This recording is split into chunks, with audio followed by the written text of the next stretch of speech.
stalemates. And of course, the topic on everybody's minds, the global race in artificial intelligence. Is AI an opportunity? Is it a threat? Is it a fundamental shift in human history? The discussions that take place on the Reuters Next stage today and tomorrow will get into all these issues. We will speak with CEOs, with policymakers, with thought leaders. Over the course of the 2 days, we will examine 6 main themes: geopolitics, economy and markets, banking and finance, technology and AI, climate and sustainability, and leadership through change. Just to give you a taste of what's ahead, we're going to discuss the conflicts in Ukraine and Gaza with a number of policymakers, with Spain Foreign Minister José Manuel Albares Bueno, with Sweden Finance Minister Elisabeth Svantesson, Latvia Foreign Minister Baiba Braže, and the incoming Lithuanian Defense Minister Dovilė Šakalienė. We have many discussions on AI. Later today, I'll be interviewing OpenAI Chief Financial Officer Sarah Friar and Alphabet and Google President Ruth Porat. We will take a close look at coming regulation, the role of the media, and how consumer businesses are using AI, and crucially, where the smart money is going. And here, of course, in New York, the world's financial capital, we have conversations with several leading bank and financial CEOs, including the Goldman Sachs CEO, David Solomon, Bank of New York CEO, Robin Vince, Lazard CEO, Peter Orszag, Warburg Pincus CEO, Jeffrey Perlman, and New York Stock Exchange President Lynn Martin. You all know all of these figures. We also we'll bring our Reuters journalists to the stage, 2 Reuters editors' briefings, where you can hear directly from our experts reporting on the news as it happens. So on the world stage this morning, we're going to have our White House correspondent, Jeff Mason. He's here somewhere, I saw him before. And he's going to lead a discussion on the political and economic repercussions of Trump's election win. Many of you will have seen Jeff on TV over the years. On the banking and market stage tomorrow, we have Breaking Views global editor Peter Thal Larsen, who's going to host a conversation about the likely impact of the election on business and markets. So look, over the next 2 days, we are here to talk about the future. But the truth is that the future is not something that we journalists can predict. Our job, and we take this job very seriously at Reuters, is to deliver the facts. Our journalists work tirelessly to give people around the world access to reliable, unbiased, and independent information. We empower our readers and our viewers to make their own decisions by delivering our unique brand of trusted journalism every day. The World Stage Conversations, as Axel mentioned, will be broadcast live to a viewership of millions on our streaming platform and our broadcast channels. We're expecting, as you said, more than 7.5 million viewers over 2 days for the World Stage live stream. The event is also going to be syndicated to Reuters clients, so bringing the potential reach to about 3 billion people worldwide. And because it's developed in collaboration with the Reuters newsroom, we are providing a trusted platform for leaders to discuss the major challenges and opportunities facing the world. So with that, welcome again, and here we open Reuters Next 2024.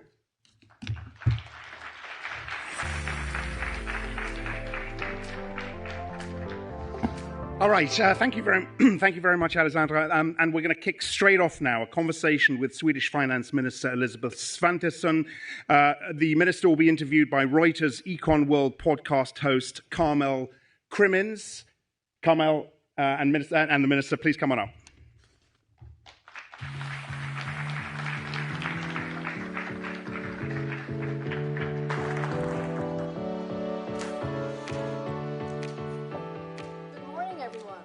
Welcome to the opening session of Reuters Next. I'm delighted to be speaking to Sweden's Finance Minister, Elisabeth Svantesson. Welcome. Thank you. Can't hear me? Oh. Not a complaint. But she said you're so welcome. Is there someone there? Oh, there I am. Shall I? Welcome to the opening session of Reuters Next. Let's do this all again. I'm delighted to be interviewing Elisabeth Svantesson, Sweden's Finance Minister. And I've got to tell you guys, she actually gave up the opportunity to be at the Nobel Prize ceremony in Stockholm to be with us here today. I'd say that's a good gig. So we better make it worth her while. It's Elisabeth? a spectacular dinner, actually. It's a day, spectacular dinner. This is also quite spectacular. So. Well, I don't think I can bring the same sort of intellectual heft as you're going to get at the Nobel ceremony, but I'm sure we've got a few geniuses in the audience, and the main thing is we'll learn something from you. So let's kick it off. We're here in New York on the cusp of a new US administration, one that isn't particularly sympathetic to Europe. How concerned are you about Europe facing across-the-board tariffs? Actually, I'm more concerned of Europe lagging after coming. I mean, we are far back from US when it comes to development, productivity. So my biggest fear is it's not the tariffs. Of course, tariffs are really bad for not only for Sweden or Europe, but also for America.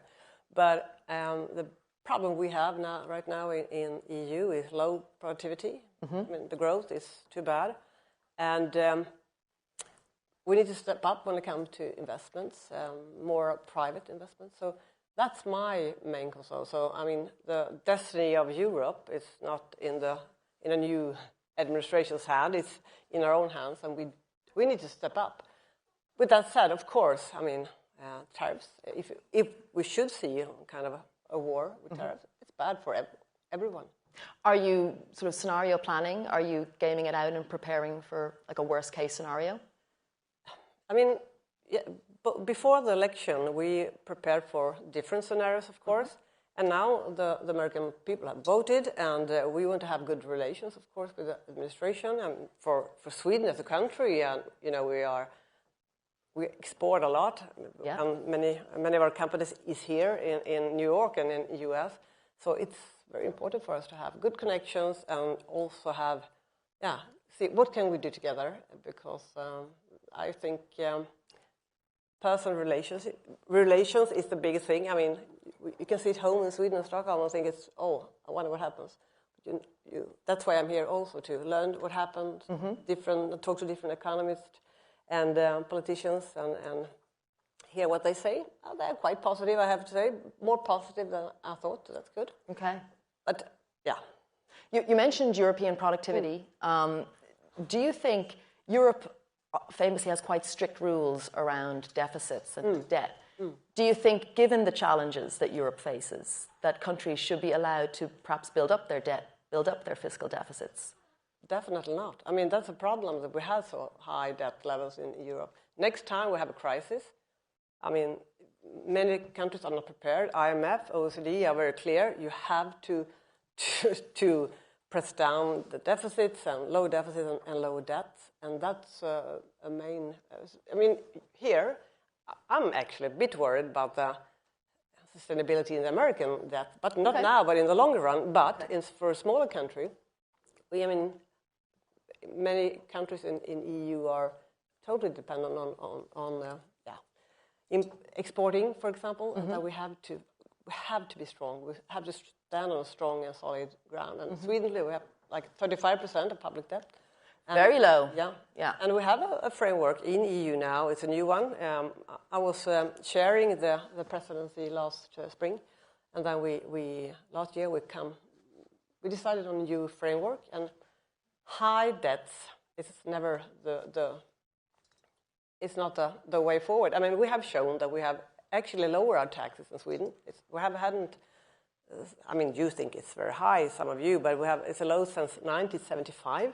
But still, we have a low debt, and we really invest in defense right now, and in infrastructure and so on. So you can, if you have sound, good economy and sound, good public finance. The problem is here, maybe, that no politicians really want to talk about the debt. No, not agree on a framework. Actually, we just revisited our framework, and 9 of 10 in the parliament of Sweden is now standing behind the framework from left to right. And that's very... I'm happy for that, because in a small country, in an uncertain world, and I also have a majority for the budget. I know it will pass, and it will, as I see, get growth both on the long and short term. So that's what we're aiming for right now.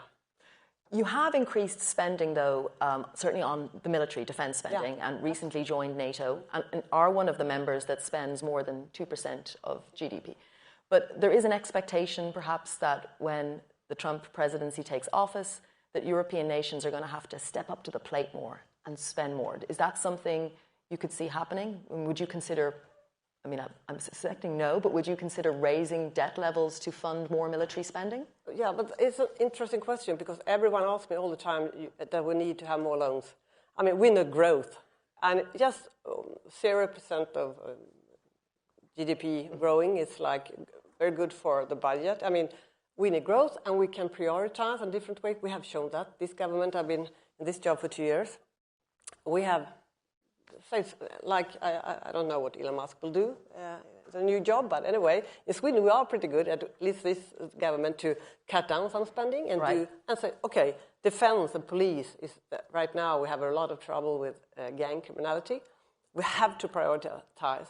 If the state doesn't, who should pay? So priorities, and of course, I mean, we have loans, but that's not the way forward.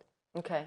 Do you think President-elect Trump is right to ask NATO members to boost their spending, to put pressure on them? Do you think it's the right thing to do? I understand that U.S. thinks they have done a lot because U.S. has done a lot. Mm-hmm. And what's worrying me right now is perhaps what will happen with Ukraine. I mean, the Nordic Baltic states and almost all EU states are quite engaged in helping Ukraine not lose the war. Mm-hmm. And if other countries back from that, I mean, I don't know what will happen here, but then we have to step forward. You would step forward? Yeah, definitely, because this is a war. It's not just a war of a piece of land somewhere in the east of Ukraine. It's a war of freedom. What Europe do we want? Because Putin is imperialist. He likes to build big empires. And Sweden and Finland, and you never know what he will do next. Yeah, I know that's very close to us. I've been to Ukraine, and he's a good friend of mine, my colleague, Sergei Marchenko, who's the Minister of Finance there. I think it can be a bit difficult to be a Minister of Finance in Sweden, but it's nothing compared to be a Minister of Finance in the middle of a war, and that is concerning me. Of course, if we need to spend more, we have to do that. And it's easier for Sweden with good and sound rock-solid finances. Mm. Yeah. Your government is currently investigating potential act of sabotage in the Baltic Sea. There's been other suspected sabotage. I mean, does it feel to you like there's a new Cold War? Not maybe a Cold War, but when Russia invaded Ukraine and you saw the fragmentation, not only geopolitical but also economically, it feels, for me, I had this sense of West-East 80s.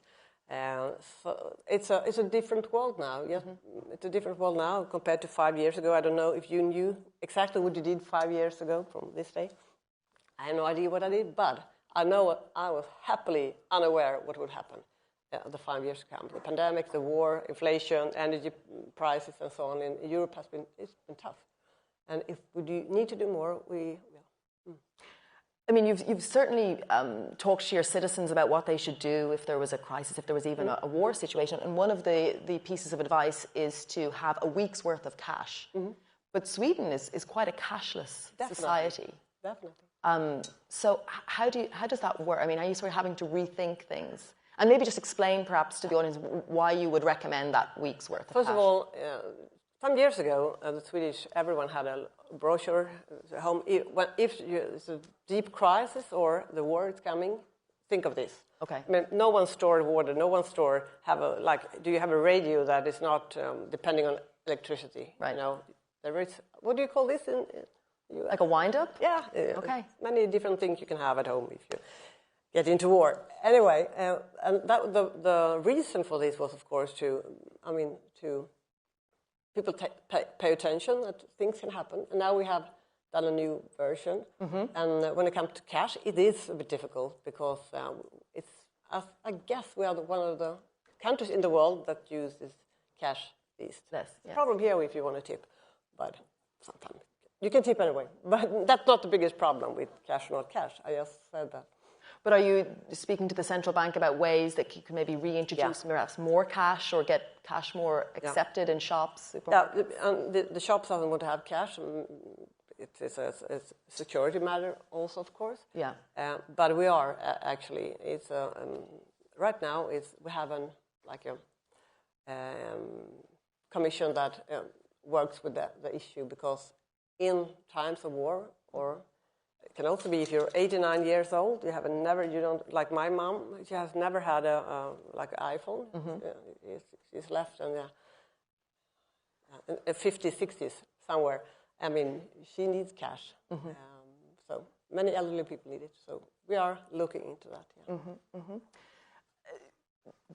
Sweden is obviously someone that really wanted to promote the green energy agenda. But we saw recently Northvolt, the Swedish battery maker, filing for US bankruptcy. Is Sweden doing enough to fund green energy? Is Europe doing enough to fund green energy? I think we have maybe a different, even in EU, I mean, when I discuss this with my colleagues, we have a bit of we are not thinking exactly the same.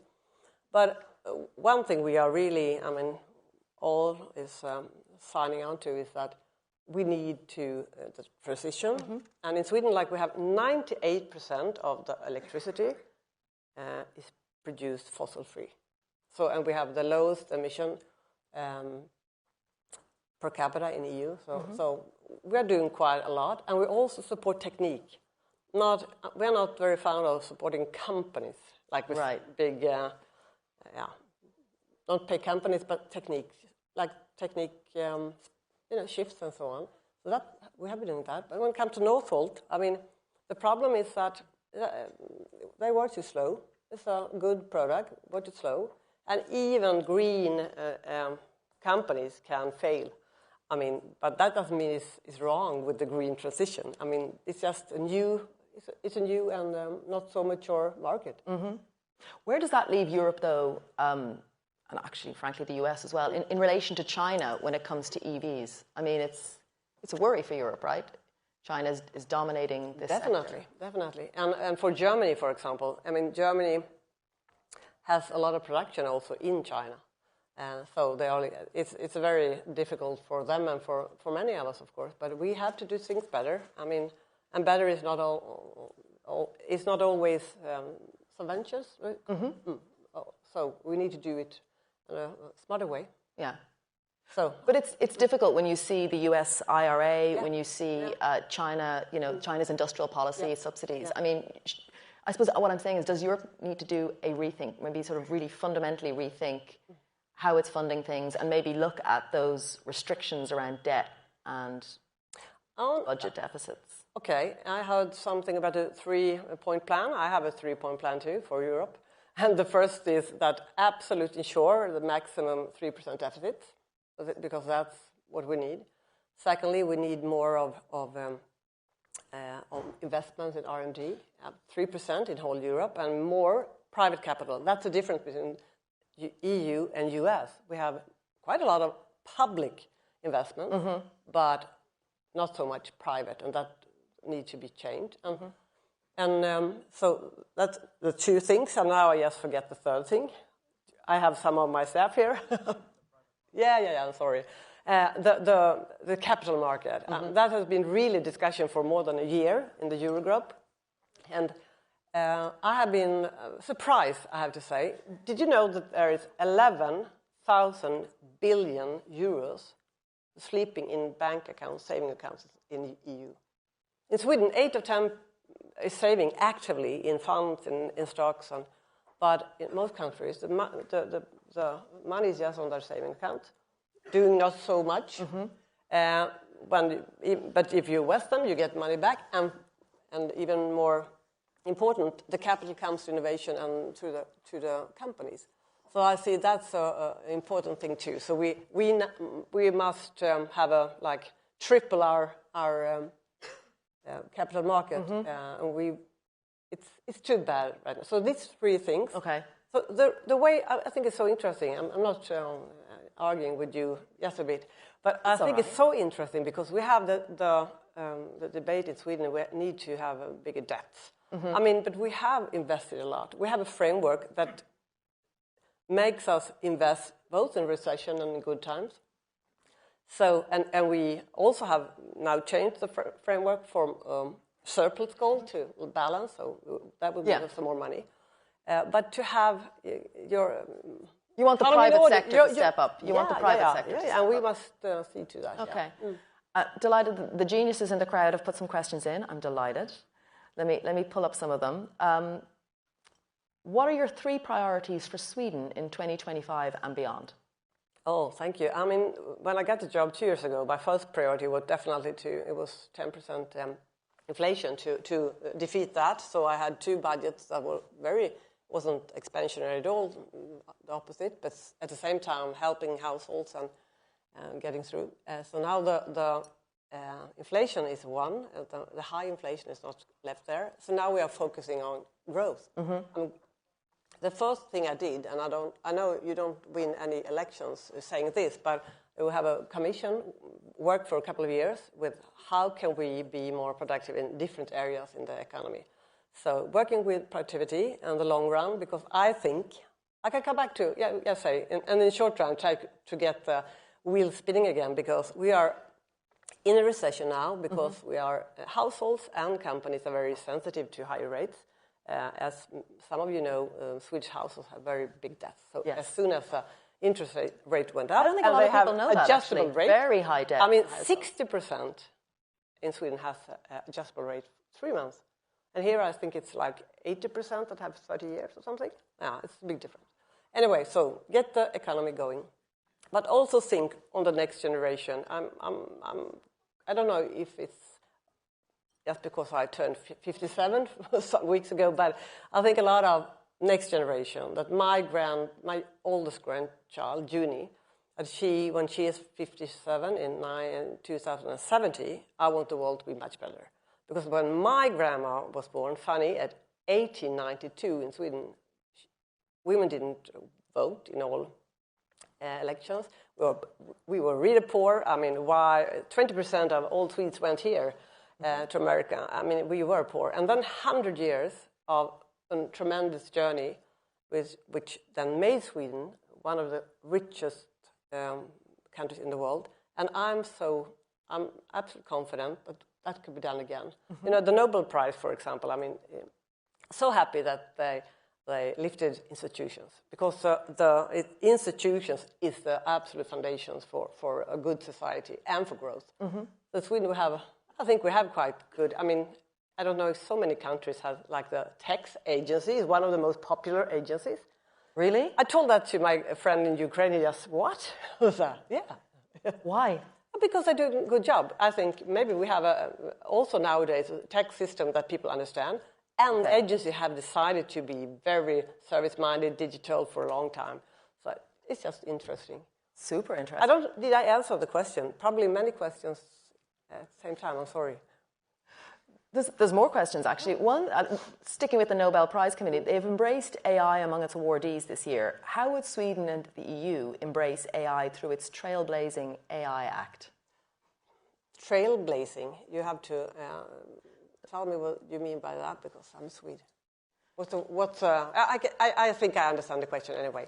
Well, I think providing a regulatory framework. Yeah. I mean, EU hasn't regulated AI, as you probably know. Was that good or bad? I think it was good intentions, but we are very good in EU to regulate quickly, more than stimulate and have incentive for things. But EU, it will definitely change many things, and we are really, and the Prime Minister in Sweden is very in the front of that. Sweden should really use the advantages of it. We are a bit behind, but we will definitely. Yeah. I think Europe is behind, right? I mean, that was one of the reasons why perhaps Northvolt ended up where it did. I mean, the Chinese are so far ahead in terms of using AI when it comes to battery production, for example, right? Like there's a big gap to bridge. Yeah. I don't know if it was AI that was the difference with Northvolt, but anyway, it's important to do is right, because it's good and bad, of course, pros and cons with it. Yeah. There was another question about contingency planning for Trump.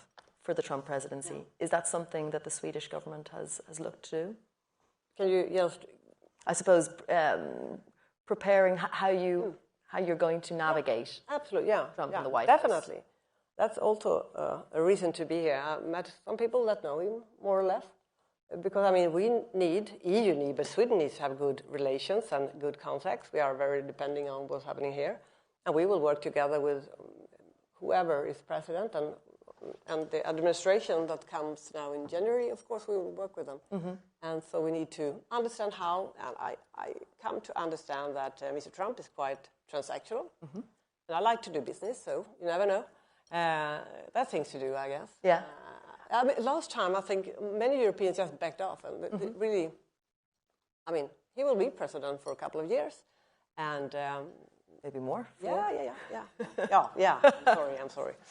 But I mean, do you think, to that point about transactional nature, do you think it's posturing when he talks about an across-the-board tariff? Do you think it's sort of a bargaining tactic? I don't know. I don't really know. But I guess it's a bargaining too. But I'm pretty sure that he will do something. Mm-hmm. But, I mean, 60% against China, that's probably a bargaining. I don't know. But if I guess, I mean, some of you might have better guesses. But I think we will see a change in tariffs, absolutely. And that's bad, of course, yeah. But on the other side, as I said, Europe's economic problem is worse than tariffs. Mm-hmm. It's coming at a very bad time. Yeah. But we did see Brussels ink that trade deal with the Latin American countries. Is that a sign of things to come, perhaps forging alliances with other trade blocs as a way of... I hope so, because, I mean, especially for a small country, we have a lot of export. We are so dependent on trade. And that would make Sweden rich once, too, of course, that we could trade with others. So I hope we will see more of that and not too much protectionism, because that's really not good for anyone in the long run. Mm-hmm. Can feel good in the beginning, I guess, but we know the economy doesn't get stronger if we are having too much hinder and tariffs. Elisabeth, thank you so much for your time. Thank you. Nice to be here. Thank you. I'll lead you off this way.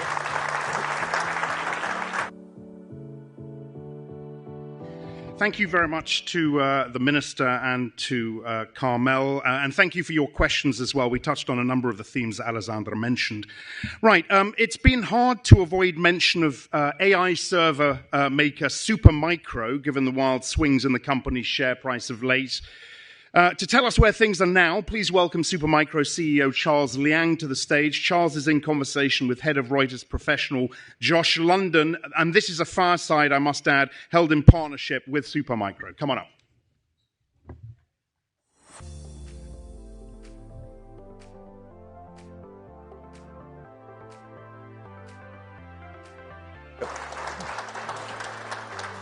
Good morning.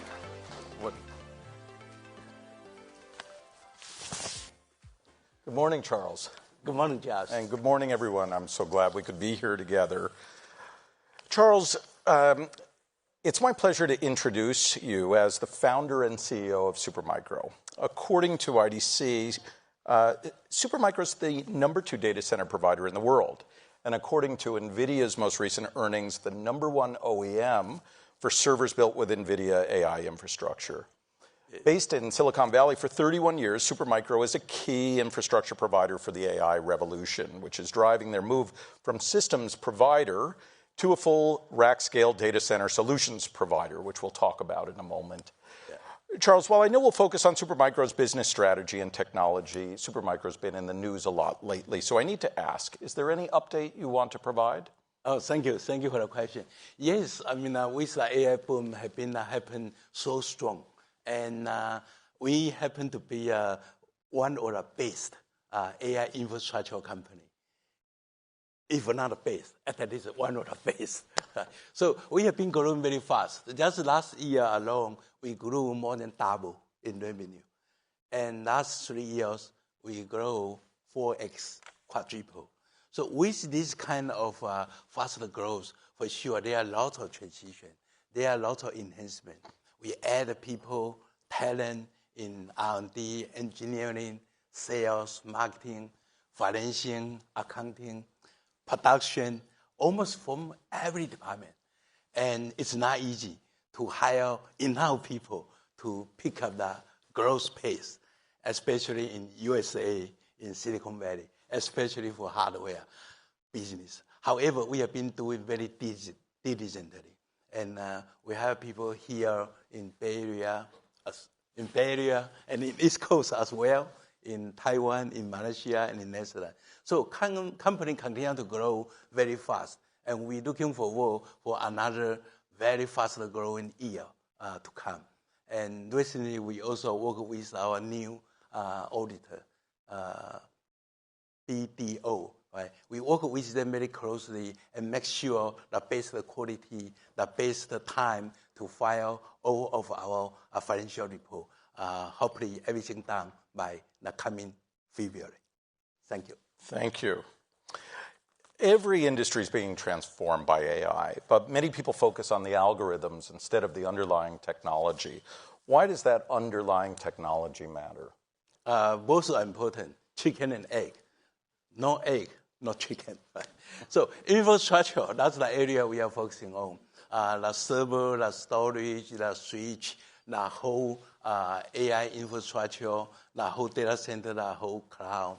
So, I mean, we have a very good technology, engineering capability.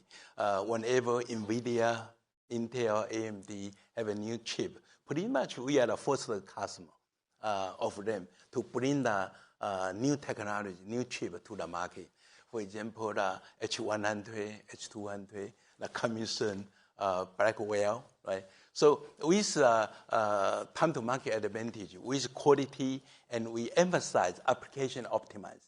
Doesn't matter for huge scale CSP or for enterprise or for IoT, for edge computing. We have a specific optimized, workload optimized solution for our customer. Thank you to our building block solution. Since 1993, I founded a company. We designed all of our products based on our unique building block solution. And with that building block solution, we are able to build a new technology, time to market, and with time to engage. Engage with customer as early as possible, very important, because that way customer know what kind of optimized product, what kind of optimized solution we have. And we also learn how to exactly optimize the solution for customer. From system level, rack scale, we call a rack plug and play. That means we build a whole rack with all our hardware, server, storage, switch, and management software. So when we ship to customer side, customer just simply plug two cable, power and data, and then ready to run. Wait a second. Recently, customer needed another cable, water cable. So with water cable, plug in liquid cooling. Water cooling is ready to go.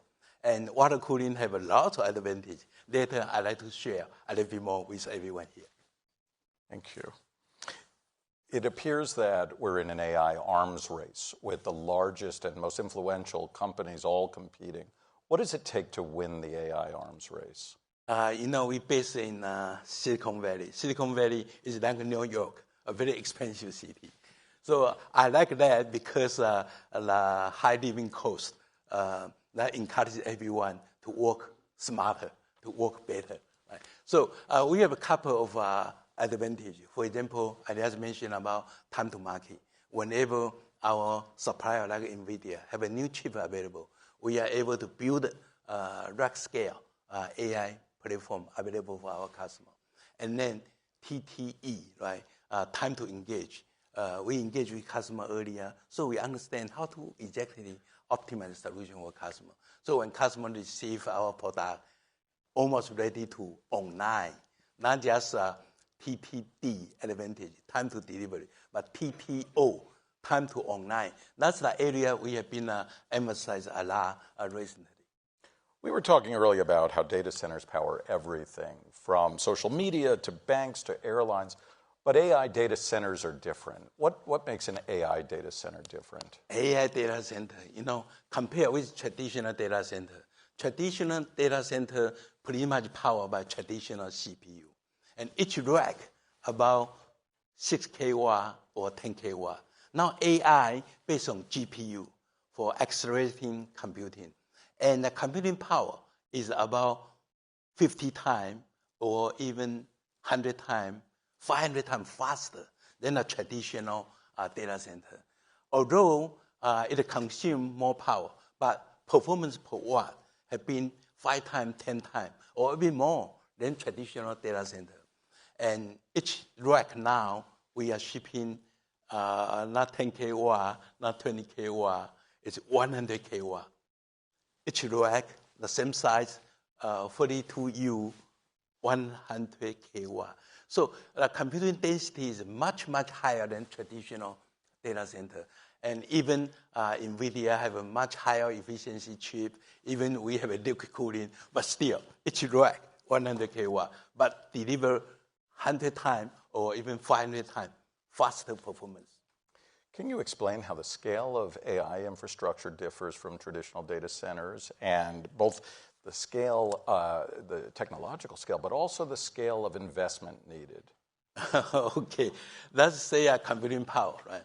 Traditional data center powered by CPU, now AI data center powered by GPU. So the performance is 100 times or 500 times or even 1,000 times faster.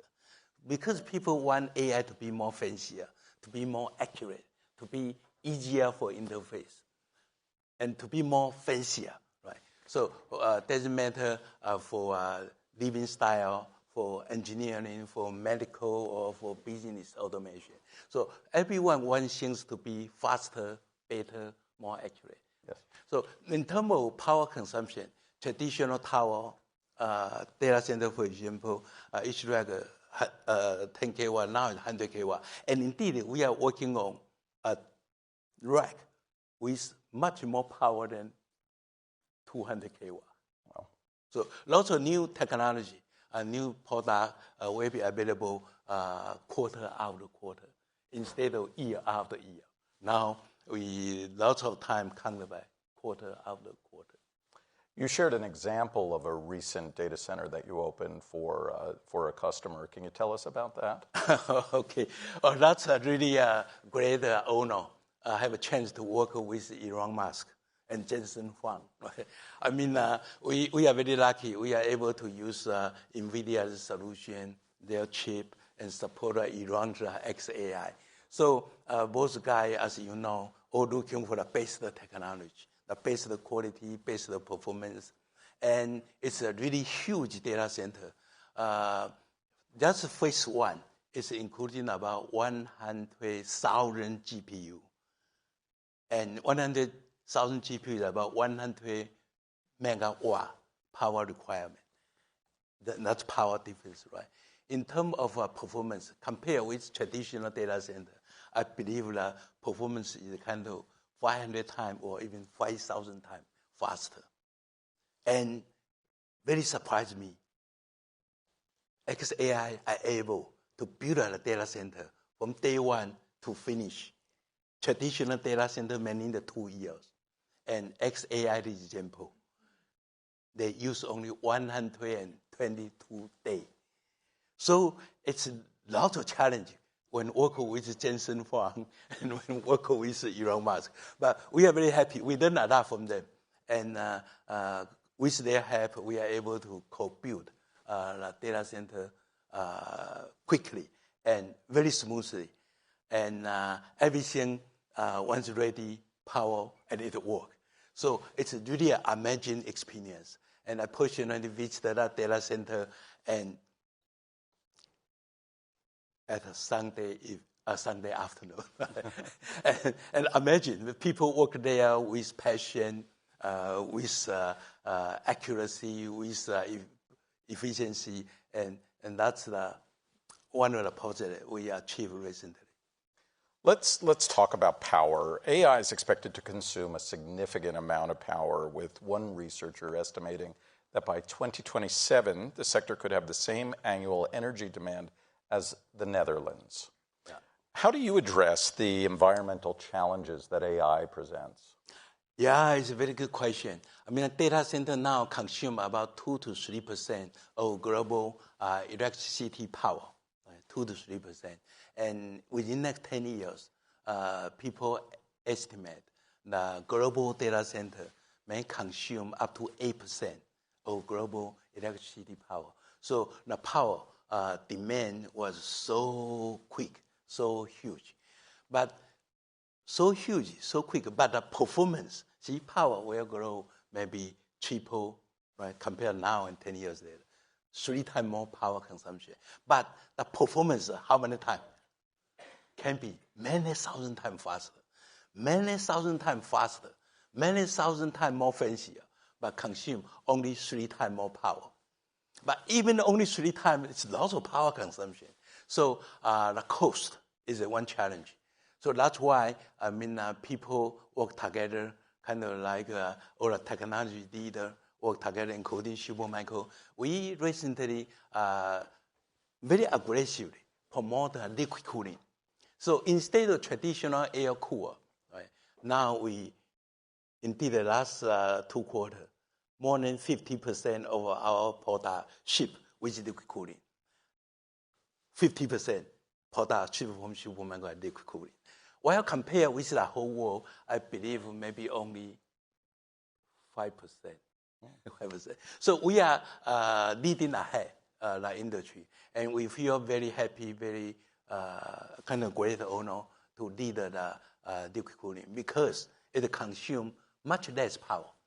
From our detailed, deep calculation, a data center or a rack cooled down by liquid cooling, we can save up to 40% of electricity power for customers. Save 40%, up to 40% of energy cost. And save up to 40% of water as well. Some people want to say, hey, liquid cooling needs lots of water. Indeed, liquid cooling can save up to 30 to 40% of water. And also save space. Liquid cooling, because the density can be triple or even much more than triple. Let me keep it confidential. I believe with technology leaders working together, kind of like we have a goal to make a per rack more than 200 kW very soon. So that means higher density, and that means smaller data center space. And also smaller in cost, up to 20% cost saving. So when people go to liquid cooling rack scale, liquid cooling data center, indeed, our goal is to save customer up to 20% of cost. And for sure, lower the pollution, because less power consumption. That's why less CO2, less pollution. So when we develop a new technology, a global AI technology service, for sure, it's a great honor, a great experience to help reduce the environmental impact. AI is transforming and reshaping so many industries globally, but it's also affected your business. You've been around for 31 years. AI has changed Supermicro as well. How has it changed your company? Lots of change. I mean, before we focus on board level in Silicon Valley, and then later we expanded to a system level service, and now very huge volume in rack scale. Right? We ship a computer rack plug and play. 3 years ago, we were very happy. Finally, we ship more than 100 rack per month. And today, we have 5,000 rack per month capacity. And around that 5,000 rack per month capacity, 2,000 can be liquid cooling. So for sure, it's a big change. Before, we have 2 to 3 small buildings in Silicon Valley. Now we have, I don't know, I lost count, maybe 30 or a little bit more buildings than that in Silicon Valley. And we have about maybe 20 buildings in Taiwan and Malaysia. Yeah. So the scale change has been really big. And looking forward, the AI boom will continue to speed up. And we like to not just keep the pace, but like to grow quickly, so to hopefully provide the best computing power to the industry. How has AI transformed how you deliver solutions for your customers? Again? How has AI transformed how you, Supermicro, deliver solutions for your customers? Yeah, kind of like before system level, now rack scale. And indeed, we are preparing for another transformation, transfer to data center scale delivery. So we try to provide a technology called DCBBS, Data Center Building Block Solution. That means we design, optimize all the subsystems. And when customer engage with us, we just move our block by block, and move everything to customer's data center and make it a fully end-to-end solution from server, storage, switch, cabling, rack, water cooling, management software, service, everything from one partnership. Thank you. I want to ask you about Silicon Valley. Yeah. Many, if not most companies, hardware companies, have left Silicon Valley, but Supermicro is headquartered there. Why are you based in Silicon Valley? I like to be stable. I started a company at Silicon Valley, and I like to stay in Silicon Valley because Silicon Valley is a very good city, although expensive, but very good city, right? In Silicon Valley, it's close to our technology partner, and like NVIDIA, AMD, Intel, Broadcom. We work together from early morning to midnight if we want, right? So also in Silicon Valley, we are able to work with all the leading edge customers. So we understand what customer need. When customer have some good idea, they can visit our office, visit our lab, and both team work together right away. So in lots of cases, in the evening, people have an idea. In the early morning, the solution have been proved, right? So that's all the advantage. So kind of better technology and a better time to market, better engagement, easier for communication, and easier to put in the AI with optimization, workload optimization to customers. So here's the big question that I think a lot of people are wondering. Yeah. Where does AI go next? AI go to where? You people pretty much all have a good answer, right? I mean, people like AI because AI help people from every angle, right? And, living style, entertainment, your work, your even education, or even culture, everything, right? And people want AI to be more friendly, easy to get together, more safe, more convenient, more fancier. So there are lots of room to grow. I believe, and AI is still not as smart as people here, right? So there are lots of room for AI to improve. Right? AI, now people say, hey, robot consume only about 200 watt, and robot today can be very smart. How about compared with we human beings? We consume only how many watt of energy?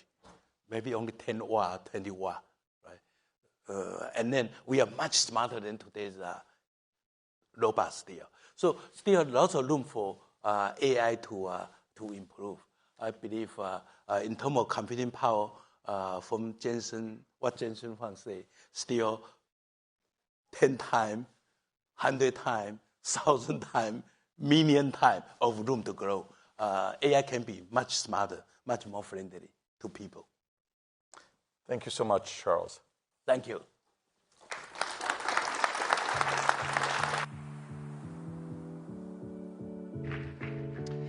Good. Thank you, Josh. Thank you, Charles. Right, back to the global policy arena. As a former senior NATO official and now Latvia's foreign minister, our next speaker is well placed to talk, among other things, Ukraine's membership of the Transatlantic Alliance. Please welcome Reuters executive editor Simon Robinson to our stage, who will speak with Minister Baiba Braje, who joins us virtually, I believe, from Riga. Come on up, Simon.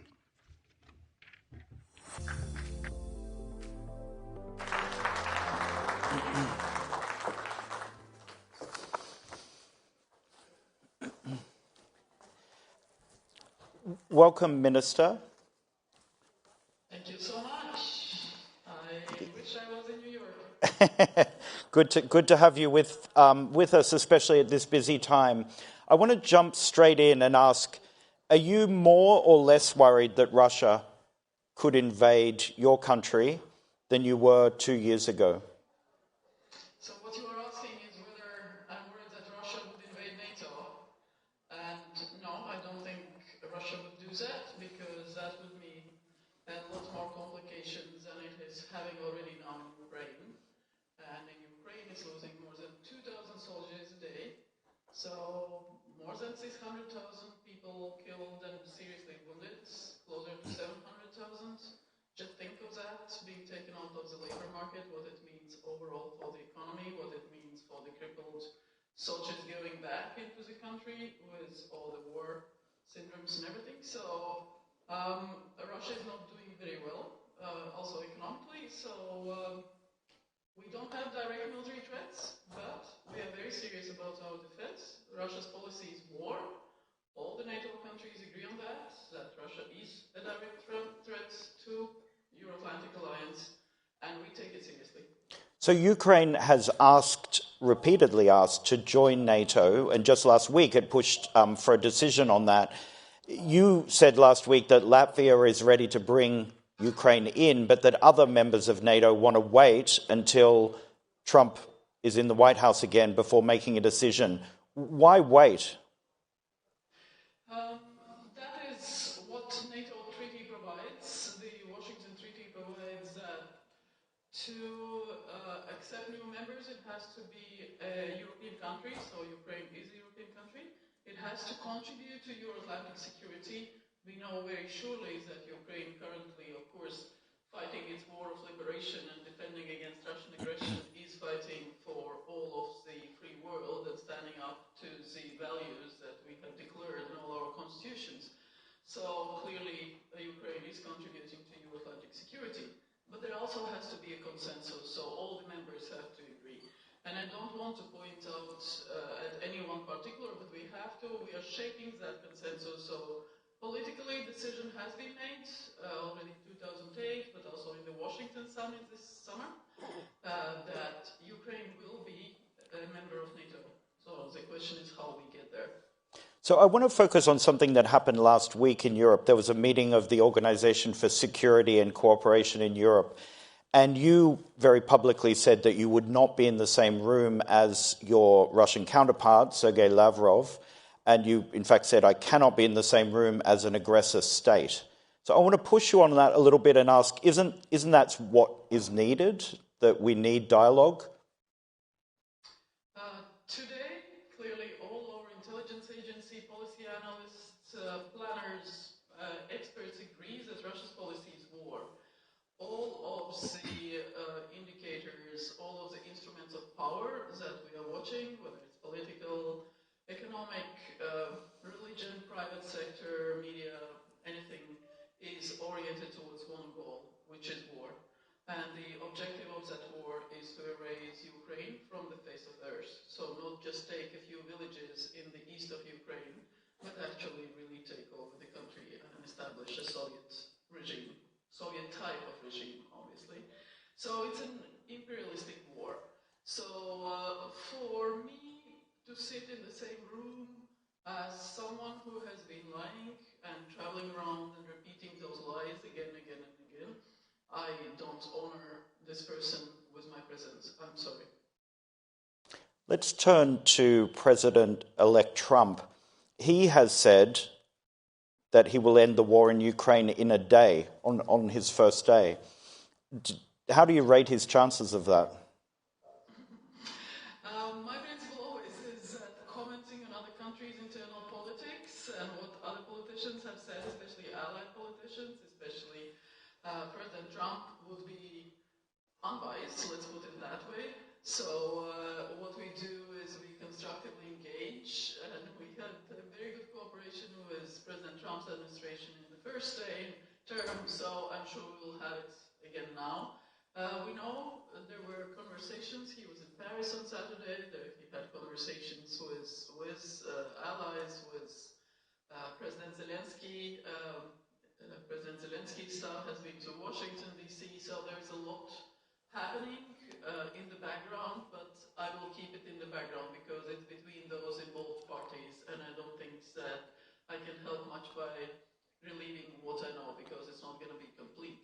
So we all wish for peace in Ukraine. It has to be on Ukrainian terms, meaning that Ukraine has to define what is a victory, what is a peace. If we have peace, that eventually will bring more war or will make Russia stronger because it will have time to restore its capabilities and put soldiers back onto the borders with NATO and so on and so forth. I don't think that is a peace that we want to see among allies and NATO countries. So without giving away the details, I appreciate that you can't, but do you think that President-elect Trump is already changing the dynamic in those conversations in terms of Ukraine and Russia? Very difficult to say, but President Trump has very strong views, and so does President Macron, so does President Zelensky. So again, we will see how Russia actually is behaving, because in our indications, Russia doesn't want peace. I don't see Russia wanting peace or being ready for anything to do with peace. Okay, I'd like to ask about Romania, and a fellow Eastern European country. Several days ago, the Constitutional Court there annulled the first round of that country's 2024 presidential election process and alleged that there was Russian interference, including what the top Security Council in Romania called aggressive hybrid Russian attacks on the election process. Russia, I should point out, has denied this. What's happening, and what should countries do? What does your country do to protect its election process to make sure that it's sound? It's nothing new.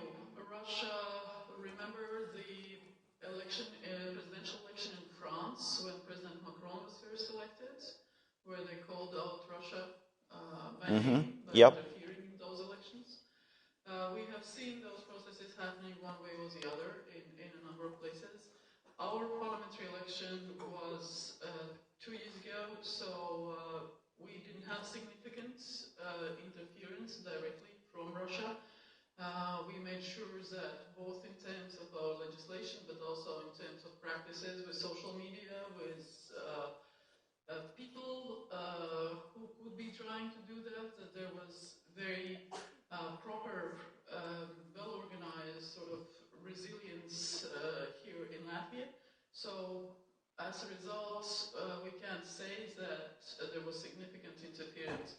Next election is in 2 years, in 26, so we are, in a way, already preparing. The new factors that we saw both in Moldova and partially what Romanian security services have now declassified publicly is that in Moldova we saw a very brutal attempt at interference, and not only attempt, but actual interference in various ways, not only through social media, but actual corruption. And praise to the journalists. The investigative journalists were the ones actually being able to uncover all that. They also tried to bus in electors from Russia. They tried to use all types of methods to influence that election, but also the referendum where the Moldovans installed their aim of becoming members of the EU in the constitution. So in Romania, I haven't yet spoken in detail to my colleagues in Romania, but we have exchanged the messages, and I know that our intel agencies are in touch. So clearly there was a large campaign organized through TikTok. So TikTok, unlike Facebook or others, didn't follow the rule, which is very particular also in Latvia, that you have to put up if you have a political advertisement and you are running a political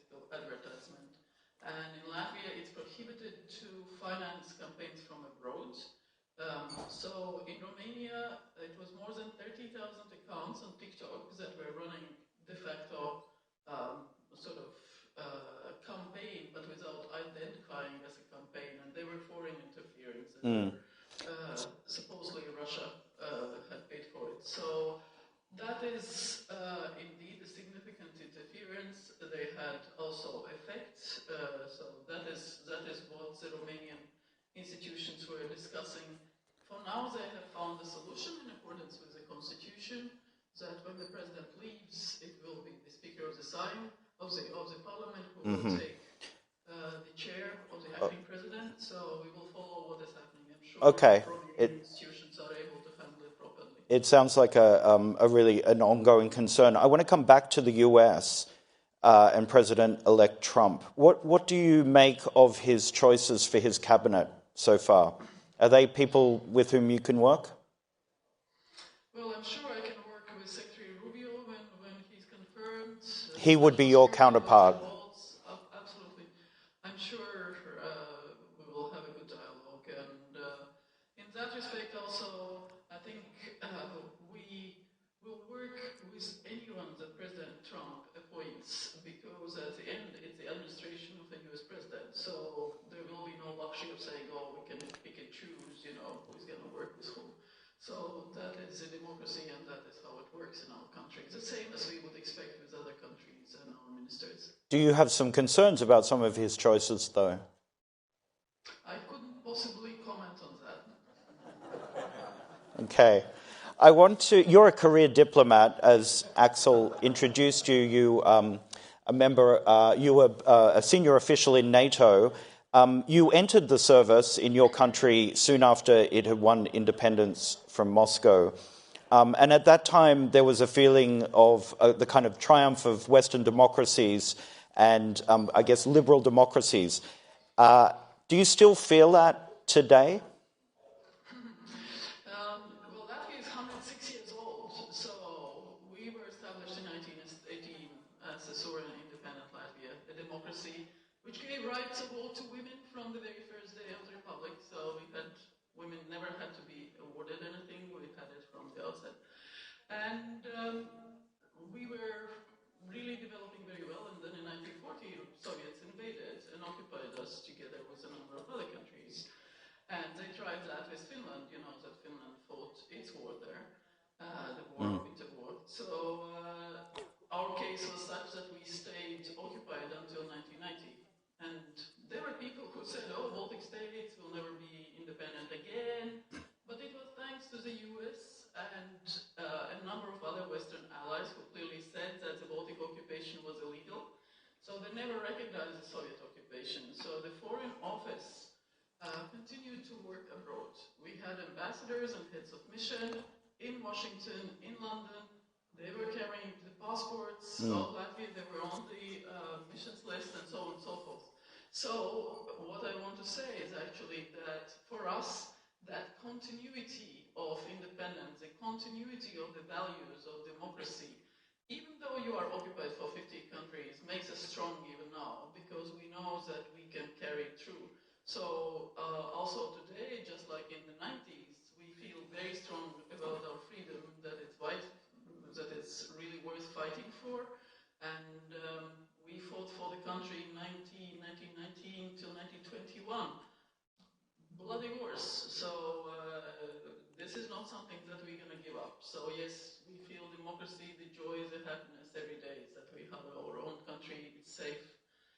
There's no direct military threat, even though Russia is next to us, but we are really doing well in the tech sector, like our quant sector and quant community, for example, 10% of world's algorithms come from Latvian scientists. So wow. There is quite something going on here. Yeah. Okay. Minister, thank you so much for joining us and giving us your time. Thank you.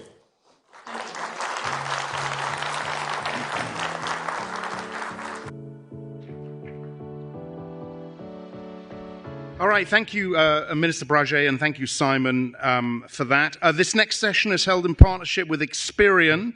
It's titled The Future of Lending, Building a More Inclusive Financial System with Data and AI. Scott Brown is Experian's Group President, and he will be interviewed by Del Irani.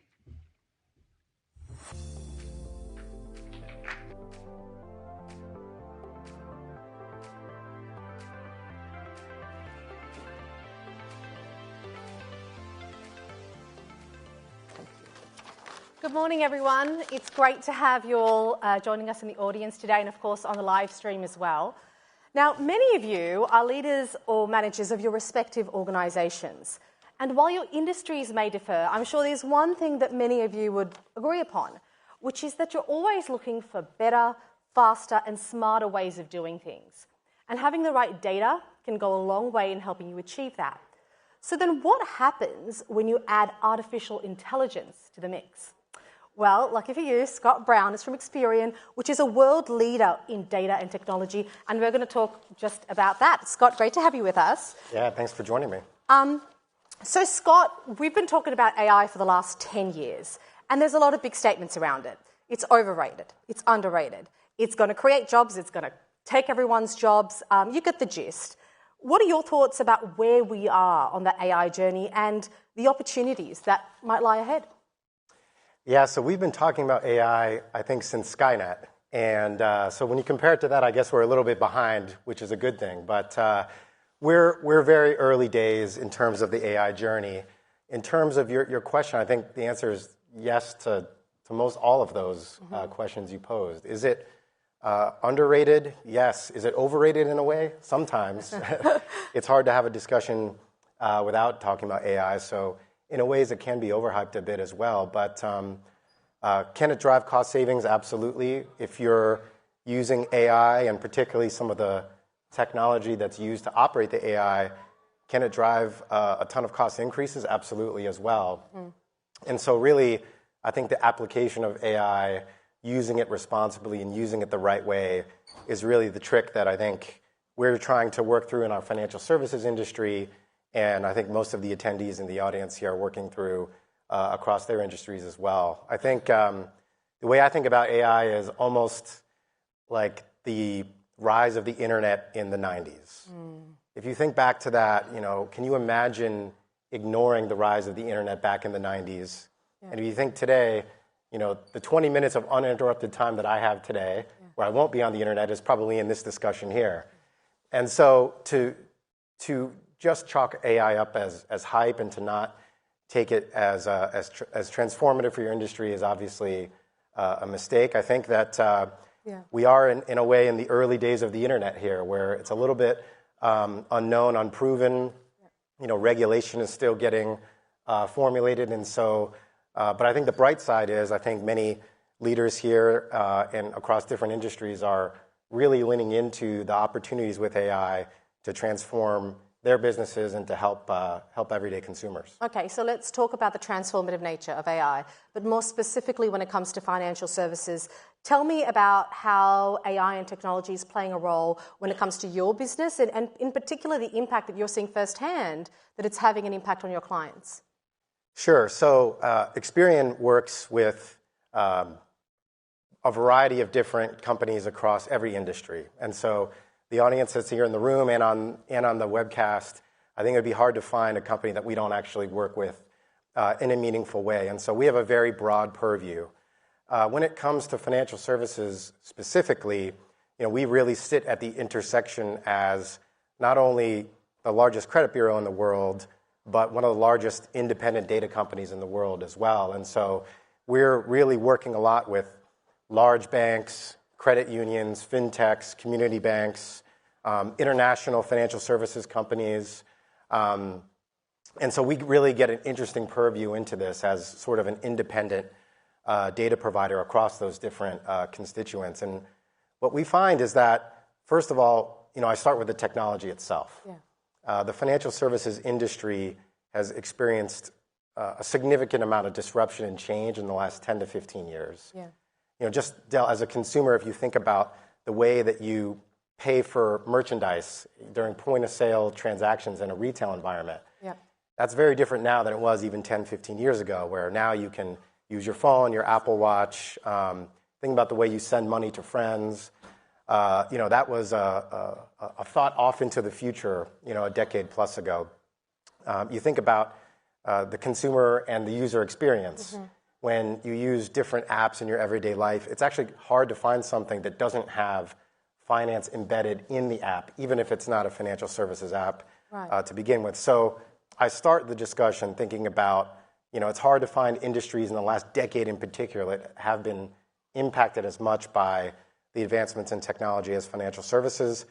But I'd also say there's a long way to go. So, we work with a lot of the largest banks in the world, and they have made significant progress in terms of catching up with some of the tech companies that have introduced a lot of this disruption. But I think we would all agree that there's a long way to go. Yeah. And one of the things that we work a lot with our clients is not just working on the technology transformation that I've been talking about, but also how do you use data responsibly with these high-powered tools that we now have at our disposal, with both cloud computing and AI coming together. Right. And we really think that leveraging data more inclusively along with those tools allows you to get a better view of the consumer, which is really what all banks and lending institutions are trying to do. So, Scott, give me a specific example. In terms of how, you mentioned some great things of how you're working with your clients. For the audience here today, can you put this in tangible terms? Give me an example of a customer that you've worked with and how you've helped them. Yeah, sure. So if you think about extending a line of credit or extending a loan, whether it's a consumer loan, small business, or for capital liquidity, ultimately the lender is looking at whoever they're extending that loan to almost through a keyhole. And they have limited information about the individual or about the business that they're looking to extend credit to and provide a loan to.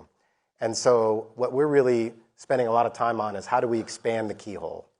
And how do we do that by looking really at two main questions that all banks and lenders are looking to answer in a more complex world is, one, how do I confirm you are who you say you are? Mm-hmm. So with all of these advancements in tech and in AI, I think privacy, but specifically fraud, is becoming a greater challenge and concern. So we look at that in terms of fighting good with good, and that means with better data.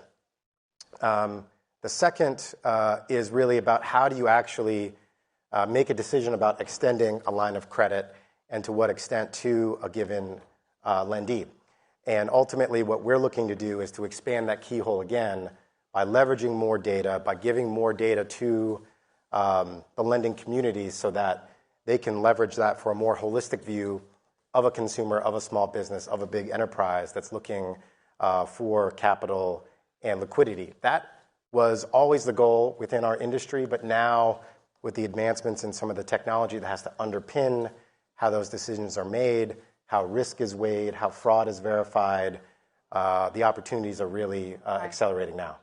So when we talk about data and AI, there's a couple of different ways that they're impacting the financial services industry, and particularly when it comes to Experian, there's two perspectives. One is the business side, and of course how you help overcome financial challenges. But the other is the consumer side. And one of the things is about how AI and data analytics is overcoming financial inequality for B2C.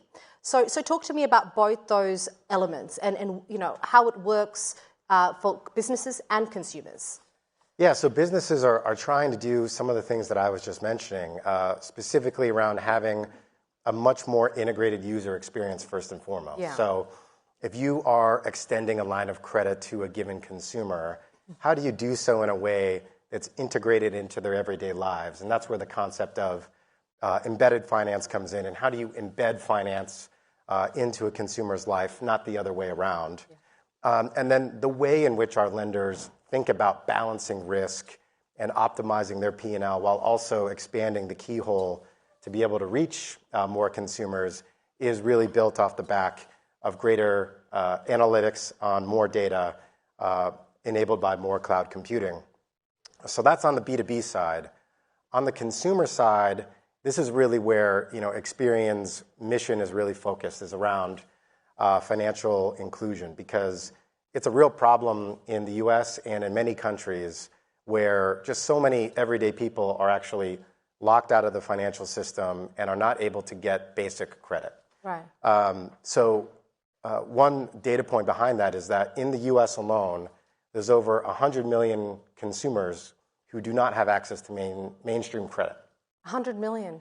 Wow. 100 million. And so that may not be something that you and I think about every day, but it's really amazing to think that a third of the country just doesn't have access to mainstream credit. So, getting a mortgage, getting that loan for a new car, opening a small business with capital that you need is just currently not easy or not even a reality for a good chunk of the U.S. population. And then when you extend that to a global purview, I mean, there's billions of people who are locked out of their respective financial systems that have to continue to transform to bring more people in, because I think that our role at Experian and our role within the financial services industry is to really make this better for everyday people so that they can pursue their dreams. And one of the ways that we're doing that, and many of our clients are doing that, is looking to really expand the universe much more by bringing in new data sets that may not have been historically included in these types of decisions, so that financial institutions can still make risk-based decisions on extending liquidity and extending credit, but also are doing so to a subset of the population that they just can't even access today, even if they wanted to. Scott, I know you've got a bit of a personal example when it comes to this issue of financial inclusion, because I think when you talk about 100 million people, people just assume, oh, that's got to be, people that are low income or that don't have the same opportunities. But that's not the case at all. Can you tell us how this has hit a bit close to home for you in terms of the issue of financial inclusion? Yeah, absolutely. So I'm married to a Chinese American immigrant, and she and her family are successful. My mother-in-law is a doctor. Father-in-law is a successful engineer. And when I met them about 15 years ago, and they were looking to buy a home, they had to buy it in cash. They had no options on the table to get a mortgage, even though they each had respective careers that were very successful, had great income, were very responsible with their finances. At the end of the day, they couldn't get a mortgage. They couldn't get a loan for a car. And so it was really shocking to me at the time. It wasn't something I had spent a ton of time thinking about growing up in the U.S. So I think that immigrant community in particular is one that hits home for many of us, I know, in the audience here that live in the U.S. and in other places as well. But even you think about recent graduates, if you don't have any credit history, it's still very difficult to get onboarded into the U.S. financial system. And when you think about most of your life events, right, it revolves around this concept of having access to fair and equitable credit, and that's, I think, a big problem in the U.S. and many other countries that Experian is looking to help with. A couple of years ago, we launched a product called Experian Go, actually, which is really aimed at onboarding people into the financial system that don't have a credit history or any credit background. Right. I wish that was in place 15 years ago when they moved here and when we were trying to get them set up, but I'm glad that there's something out there now that addresses the problem. Scott, it would be remiss not to talk about the risks of AI when it comes to the industry in particular. What's your perspective on how you mitigate against AI risks in the financial services industries and what they are? We're running a bit short on time, so quick. Yeah, so with AI, there's definite risks that we have to work through, both in our industry and in many others. I think it starts with transparency and explainability, which are not new concepts in financial services. If you're going to, extend a line of credit to someone, if you're going to deny them, you have to have an understanding of why that decision was made, because you're impacting people's lives and this has real implications. And so I think a real focus on the data that goes into the models and the data that comes out of the AI, I think, is really important. And having a high amount of documentation along the way is really, really important. And I think it's hard to talk about this without touching on regulation. Yeah. I think, we're supportive of regulation of AI, obviously, particularly in financial services. But it has to be the right AI. And it has to, regulation around AI, because we can definitely, create some challenges if we're not careful. So ultimately, I think it's about getting the right business leaders together with the right policymakers so that we can find solutions that protect the consumer first and foremost, but also allow us to drive the results we're looking to deliver. Okay, so now looking ahead, my last question to you. Cast yourself, look into your proverbial crystal ball.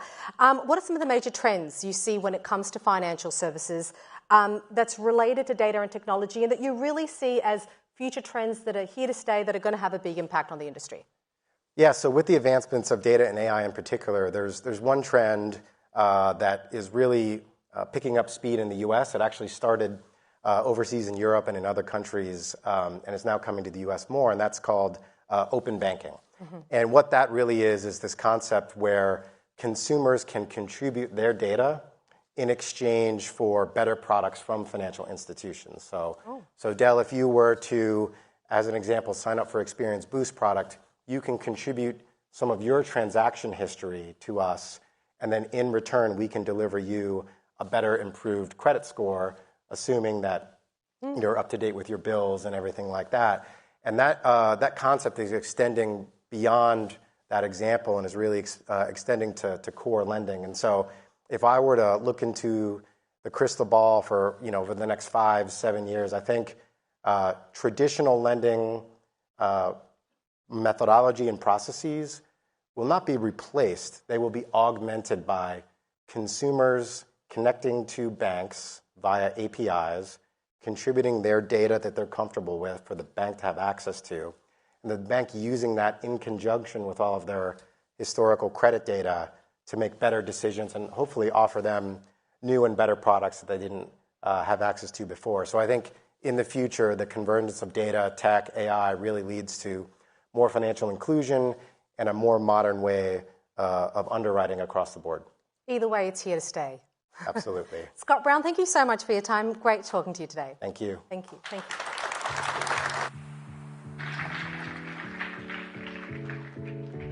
Thank you very much to Scott and to Del. We have one more session before we take a break for coffee, and this is one I always look forward to, an editor's briefing with some of our best. The title is a big one, the US election and what's next for global politics and economics, all that in 25 minutes. I'll let White House correspondent Jeff Mason handle this one and introduce his panel. Come on up, everybody.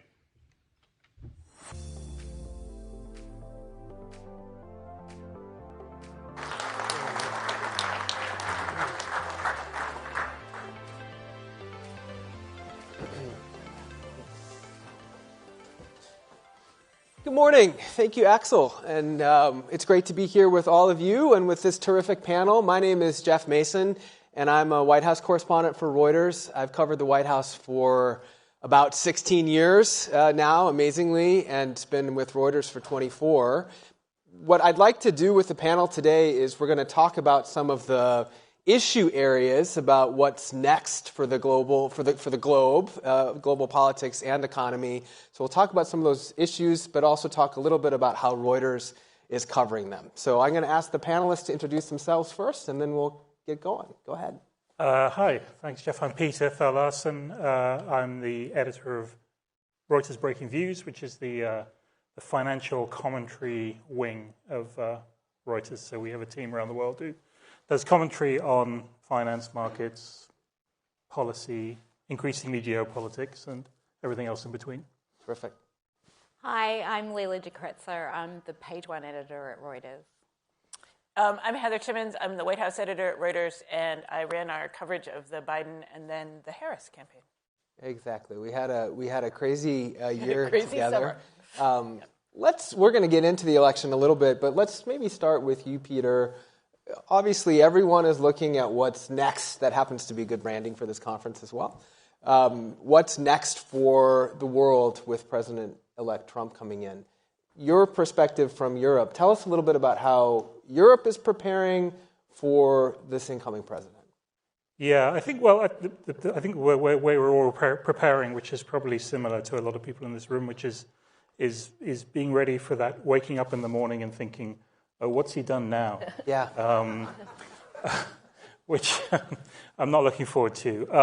So unpredictability is, as we know, is a big issue. I mean, I think, but obviously we have the first administration to go on as a bit more of a playbook, although there are some big differences this time. I think particularly from a European perspective, obviously there's a lot of focus on tariffs and on security. The tariffs are, a subject of a lot of debate. I find actually, weirdly, a subject of much more debate, just on my experience, outside the US than inside the US. In fact, we just had a breakfast this morning with some people organized by Breaking Views, and we talked for about 45 minutes before anybody mentioned tariffs, which surprised me because I think if you had the equivalent conversation in Europe, tariffs would have come up straight away.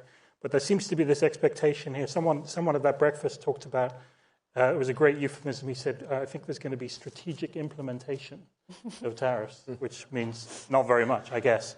So maybe that explains some of the difference. The other issue, obviously, for Europe, the big issue is the security issue.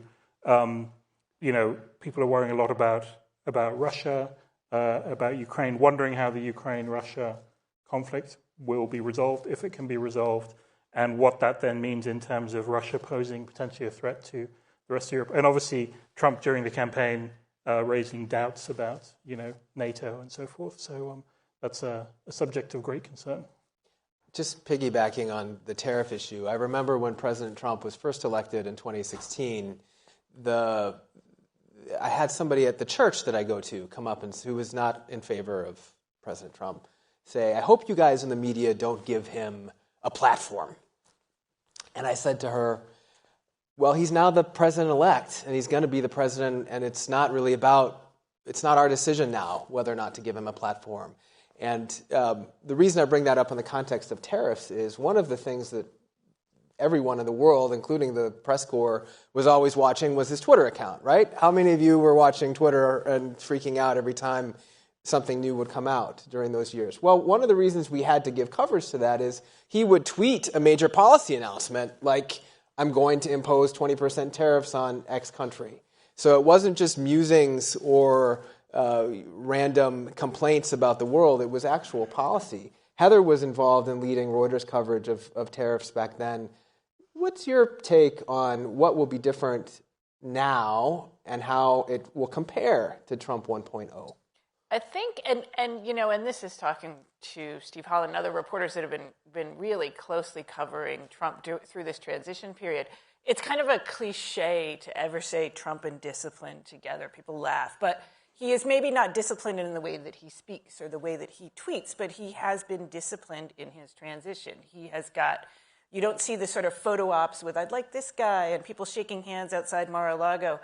You're not seeing readouts when he's having meetings with foreign leaders. He is behind the scenes actually working on who he's going to pick, and not just the big names. He's not just casting people for looks, is what it felt like the first time a little bit.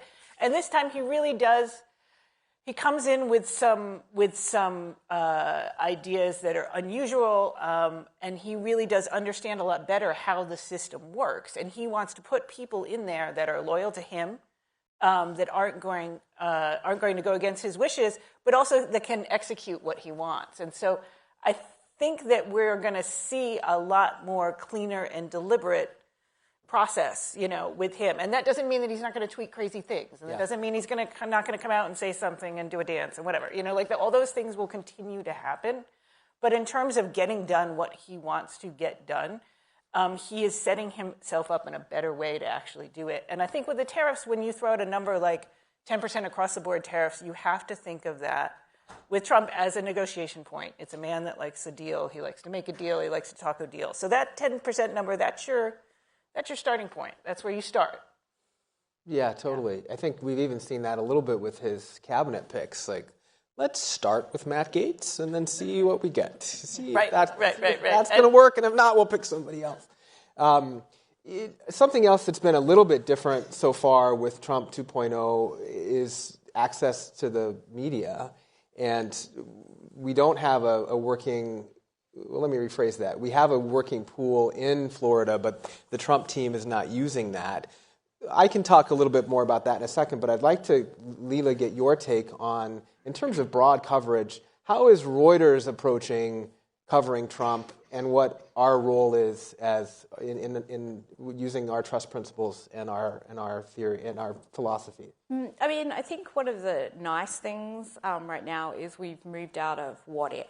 right? So the one great thing right now is we're past the election. We know who is going to be the president. And what if journalism can be tiresome because it often can be people's opinions, it can be commentary. And I think this is actually a great opportunity for us because we're not restricted to just covering Trump out of DC, right? Our news organisation is on the ground in Ukraine, is in Moscow, is across Europe.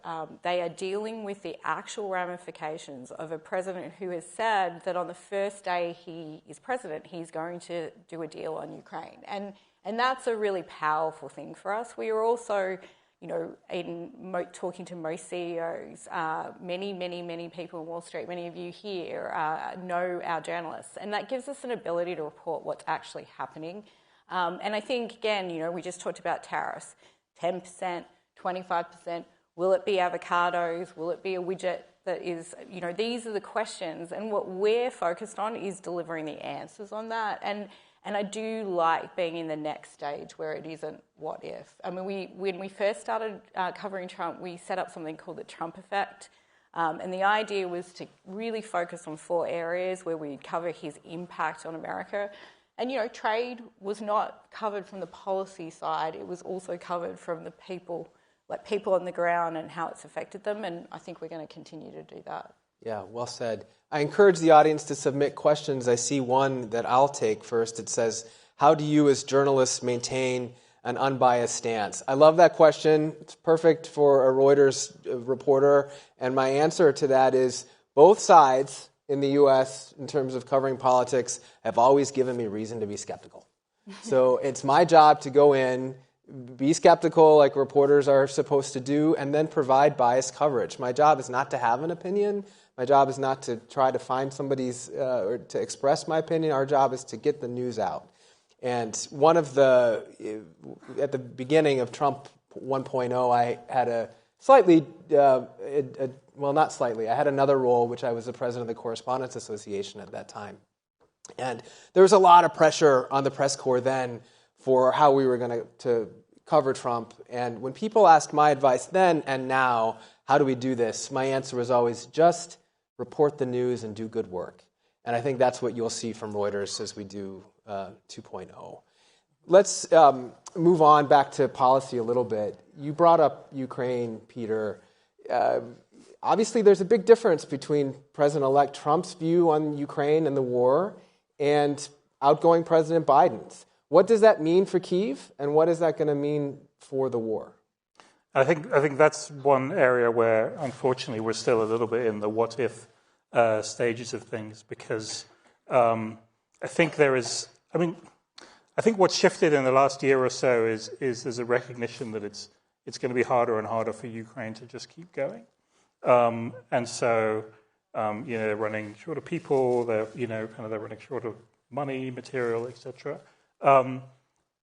On the other hand, I think if there is a sense of that Trump just wants to get out, and then you could have a settlement very quickly, but it wouldn't be an attractive one for Ukraine. So there is now a little bit of this dance going on, which says, well, actually, if one option for the Trump administration would be to come in and say, we are prepared to commit more money, arms, etc. We'll have a go at the Europeans and get them to spend more as well, but in the expectation that would then force Putin to come to the table. Maybe a little bit of wishful thinking, but I think there's still a sort of there are a number of different possibilities in terms of that could all lead to a deal, but would be a very different deal. Mm-hmm. And then you get into what kind of security guarantees does Ukraine get as part of a deal and so forth. What kind of what territories do they give up? So I think there's a wide range of outcomes, all of which could end in a deal. But I think probably what's happened in the last few months, and particularly with the election of Trump, is that some sort of deal looks more likely now than it did before. And just the fact that the deal is a word being used, Leila, we were talking about earlier, is a shift. Yeah, I mean, just a few months ago, the Ukraine held a peace plan conference where Russia wasn't there. I mean, it was very difficult to speak about what negotiations could even happen. And now we're seeing Zelensky is looking to get agreement from Europe about what he can go in and negotiate with. So again, it's taking it out of that what if. I mean, we were talking outside. Trump has already almost been in power. We're seeing things shift on the ground in a number of places. I mean, we talk about Ukraine and what's been going on in terms of Europe agreeing on what they could go in and get a deal done. But we also, see expectations that we might see this in the Middle East too. There is action happening on the ground as people scramble to try and figure out where they're going to be. I'm going to bring a couple topics together now and share a story with you all about negotiations. I wonder if we might have a little more transparency, ironically, with the Trump administration than we did with Biden, because he likes to perform and do some of these things in front of the press. I was in the Oval Office once when the president was on a phone call, then President Trump, with Bibi Netanyahu. And it was during COVID. I had a mask on. Trump didn't like masks. And in the middle of this phone call that he brought the press in to listen to, we started to ask some questions of the president. And then he said to Netanyahu, Bibi or Prime Minister or whatever, Jeff Mason is here and he's got this huge mask on and he wants to ask you a question. On the phone in the Oval. So I'll be curious to see if we get in on some of that negotiations in terms of the press. We'll see if we get more access than we're getting now. Another piece of this, Heather, this panel is also about politics, obviously. President Trump won very convincingly in 2024. You and I and our team spent a lot of time covering Harris. What happens next for the Dems, and how are they dealing with all of this? Yeah, I think they're still sort of sorting through the rubble. I mean, just losing every single battleground state was a result that I don't think any of them predicted. And she did get a huge outpouring. We all saw of sort of young people and money and donations.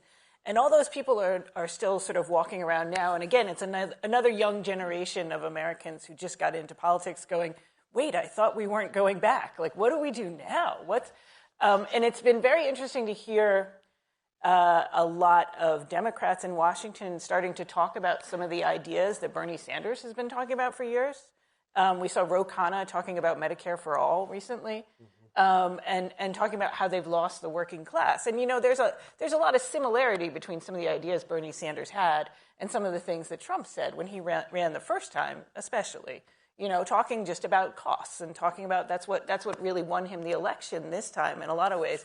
People were concerned about how much stuff cost, and Trump promised them that he would bring those costs down. Does the policy of putting tariffs on a whole bunch of all of our imports make sense?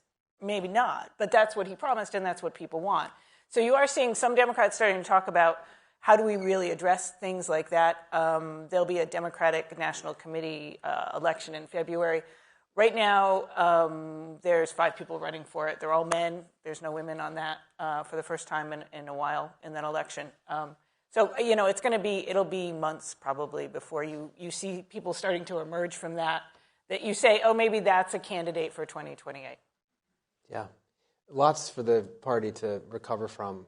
I want to go to a question from the audience. Some Trump voters tend to follow the quote, but he doesn't really mean it logic. Are they right, especially in the context of the U.S. leaving NATO? I think, I'm going to jump in on that. I Sure. think one of the things that we've learned out of the election was that Democrats focused on what Trump said. And many people believe one of the reasons they lost the election was that they were so focused on what he said rather than who he is and what he wants to do. And I think his voters actually don't focus on what he says so much. Honestly, they focus on who he is, the rejection of elitism, many other things that he kind of represents, but also the negotiation and where he's going to end up. So actually, his words are often not the point, and I think we see this often in policy. He goes out, he floats an idea, but he, as Jeff said, is much more transparent in getting response, right? There have been criticisms of the Biden administration that there were more academics than there were open for business, people being able to give their input. So what Trump tends to do is float a balloon, and then he has everyone come in? You know, CEOs will say, no, you can't put that tariff in that way because it's going to screw this person, or you know, a financier say, well, this will be the impact. So the words are maybe not the point, if that makes sense. They are, and you know, Rutte is, do you say Rutte or Rutte? This is where I get it wrong. Rutte, thanks. He's already sort of the head of NATO. Committed NATO to 2% funding, right? He's pushing some of the things that Trump wanted. And that's more than the words that are being said, I would say. Yeah. This also applies to the issue of tariffs, right? I was struck after Trump tweeted or used Truth Social to say, I'm going to put massive tariffs on Canada and Mexico, that the market the next day didn't really react. The Dow had just hit, I think, 45 the day before, barely a reaction. Is that because people are assuming these tariffs aren't actually going to happen? I think there's quite a bit of that. But I wouldn't underestimate the uncertainty that is caused by having a president who just floats these ideas. I mean, floating the idea of like, well, you know, NATO might not be there for you, you know, is if you're in the Baltics or in Poland, that is a really existential thing for someone to say. And if you even create the possibility for Russia to test that commitment at some point, which I wouldn't be surprised if that happens, you know, then that has real consequences. And I think you can see that play out across a lot of policy, tariffs and so forth. Companies are trying to plan, they're trying to make strategic, you know, and they're sort of looking at this and saying, this is the direction of travel. It may not happen exactly as he's saying it in his tweets, but that's where it's heading. And by the way, you know, we can't really be sure that this is an aberration. I think with the first Trump administration, there was a sense of like, this is an aberration, it will correct, and then we'll kind of go back to where we were before. And I think that's out the window now. So people outside the US are looking at the US as a less predictable and therefore less reliable partner. And that has real consequences in terms of how people plan. Also, he didn't do everything he said he was going to do, but he did some. And one of those was tariffs on China the last time around, which, by the way, stayed in place under the Biden administration. Yeah, I mean, but we also have to take the other side. Who are they going to do business with? I mean, the US is the strongest economy. You know, we have seen that one of Trump's impact is for people to deleverage on China. You know, I don't think Europe necessarily feels like a winner. I mean, we have the Swedish Fin Minister saying we are behind on development. So, you know, I think the feeling in the United States is what will the rest of the world think of us with Trump. But the truth is the rest of the world is very dependent on doing business with the US. For sure. And with questions about European leadership right now, too, and what's going to happen there, I don't know, maybe we just we're all headed into a much more transactional world. You know, you have sort of less unilateral and more bilateral or whatever it is. China is obviously, we were talking about Europe, but China is obviously going to be a big piece of all of this as well. And the president loves having a foil. He uses the media for a foil, but I think he's also used China sometimes in that way to turn it into an enemy. One of the questions that we have from the audience is China's recent ban on exports of sensitive products will drive a more combative trade relationship with the West. How will the West respond in the near term? Maybe, Heather, do you want to take that first in terms of what, maybe more broadly, what do we think Trump is going to do on China and tariffs? I mean, by already saying that he's going to put huge tariffs on Chinese import, you know, he kind of opened that gambit there. And this recent ban on exports seems to be more of a response to Biden administration bans that have been targeted and painful in some ways. I mean, you and I have talked about, we kind of anticipate another U.S.-China, let's not call it a trade war, but sort of a ratcheting up of tensions. And, you know, as you said, Trump he needs a foil. He likes a foil. He needs to fight against a foil. There is no Democratic Party right now for him to fight against. There's nobody there. So it's China, it's the media. I would just anticipate that maybe that relationship gets more antagonistic. Yeah. But that's I mean, it's a very pertinent question, I think, because that is a sign also of China basically saying we're going to adopt a similar playbook, right? I mean, and the US has shown the way in terms of applying sort of pressure and on choke points, whether it's on the use of the dollar in financial sanctions or in technology exports. And the Chinese are now saying, okay, well, we can play this game as well. And so some things we may ban exports, or you'll have to have permission to export them. And that will affect not just the US, but it also is a way for China to apply leverage against US allies. Like if you look at Japan and South Korea, they're very dependent on specific Chinese exports. And if the US starts sort of saying, well, you've got to come into my camp, then the Chinese say, well, actually, no, if you're going to go into that camp, well, you won't be able to have these things. It's going to cause a real... So other countries can play this game as well. For sure. There's also the relationship piece in all of it. President Trump likes President Xi. He has an affinity for more autocratic leaders, as we know. And yet he also kind of turned on Xi in 2020 when COVID happened. To what extent, Leila, if you want to weigh in as we're closing down, do you think that will be a dynamic again?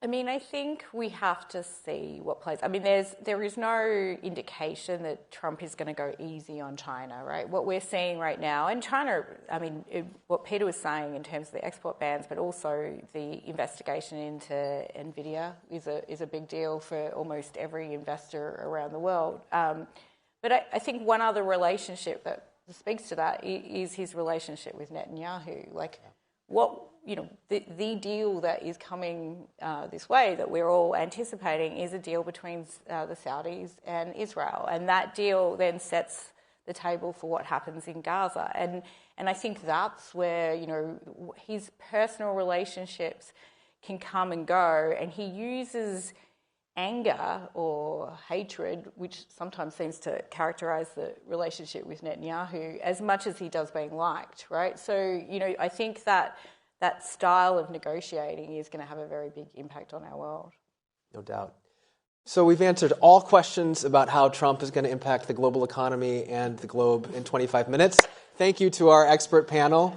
We have to close with that, and we hope you enjoy the rest of the day. Thank you. Thank you.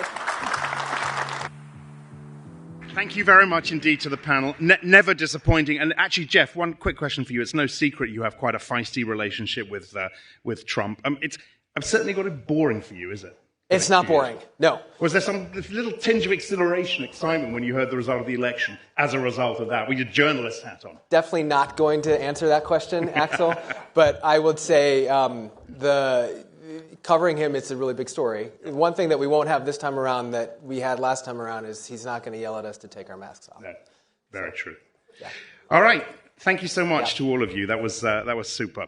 All right. We're going to have a 30-minute break. Head out, grab a coffee, and we'll see you back here at 11:30. And that will be an interview with Goldman Sachs CEO David Solomon. So you don't want to miss that one. We will see you shortly. Thanks very much.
Hello, welcome back.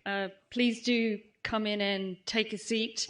As Axel mentioned this morning, my name is Jane Wardell. I'm the editorial events editor for Reuters, and it's a privilege for me to be able to work with our journalists around the world to create events like this, our flagship live journalism summit here in New York. We also this year launched in Singapore, where we will be back again for Reuters Asia next year in July. So with that, a quick reminder that our sessions that are held by the Reuters newsroom all come under the Reuters Trust principles. That means they are free and fair. We haven't agreed a specific list of questions in advance, and we haven't agreed to put anything off the table. The next series of sessions on our world stage will explore the key themes of banking and finance and economy and markets. So first up, I'm delighted to welcome to the stage Goldman Sachs Chairman and CEO David Solomon, and hosting him for the interview is my colleague, Reuters US Finance Editor, Lana Nguyen. Please.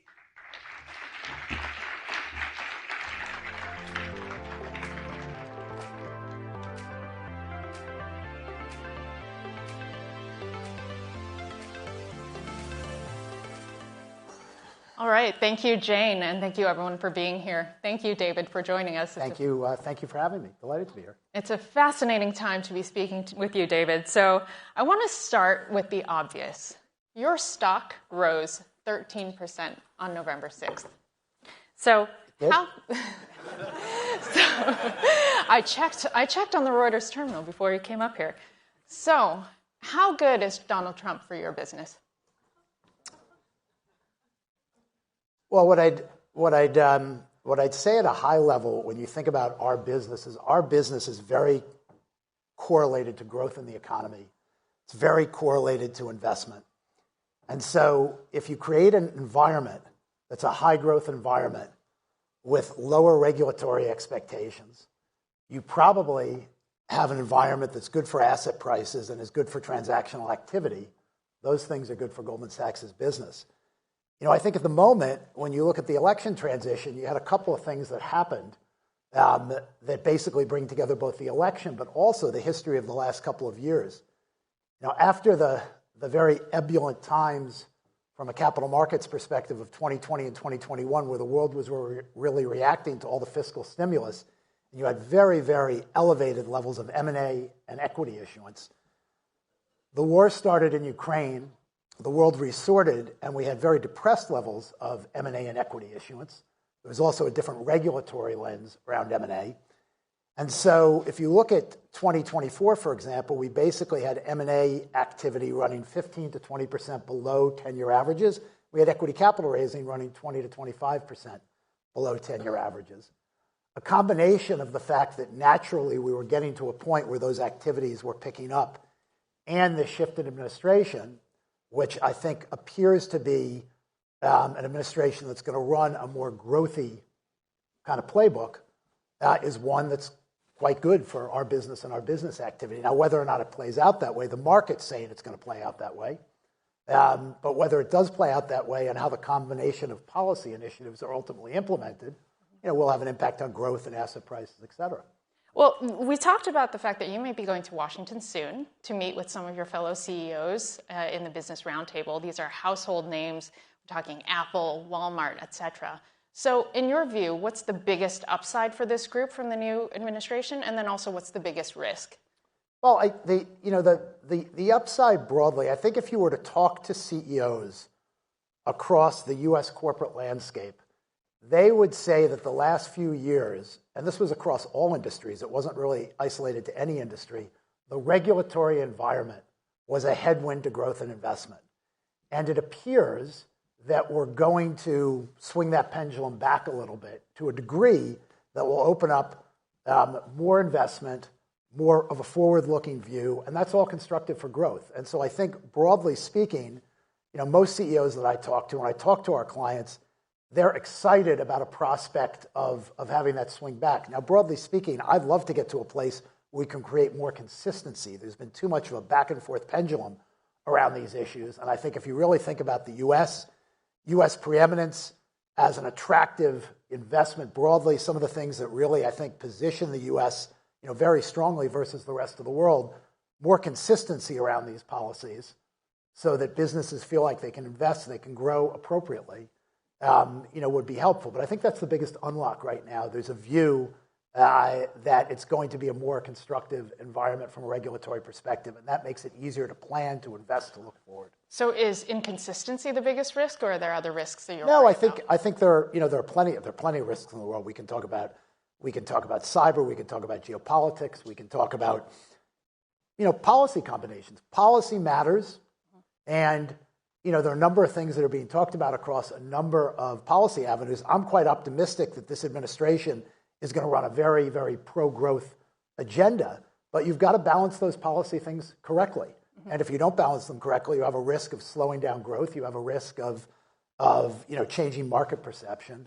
And we'll have to watch that very closely as we get into the new administration. The first 100 days, obviously, will give us some indication of how the balance of whether it's trade policies, immigration policies, energy policies, tax policies, how the combination of those things will come together. Yeah, let's talk about that. Policy is obviously driven by personnel, and some of the personnel in the incoming administration are people you may know well, people from Wall Street community, for instance, Howard Lutnick at Commerce, Scott Besson at Treasury, now Paul Atkins at the SEC. Those nominees seem to have a more friendly stance, or are predicted to have a more friendly stance towards your industry. What's your read on the announcement so far?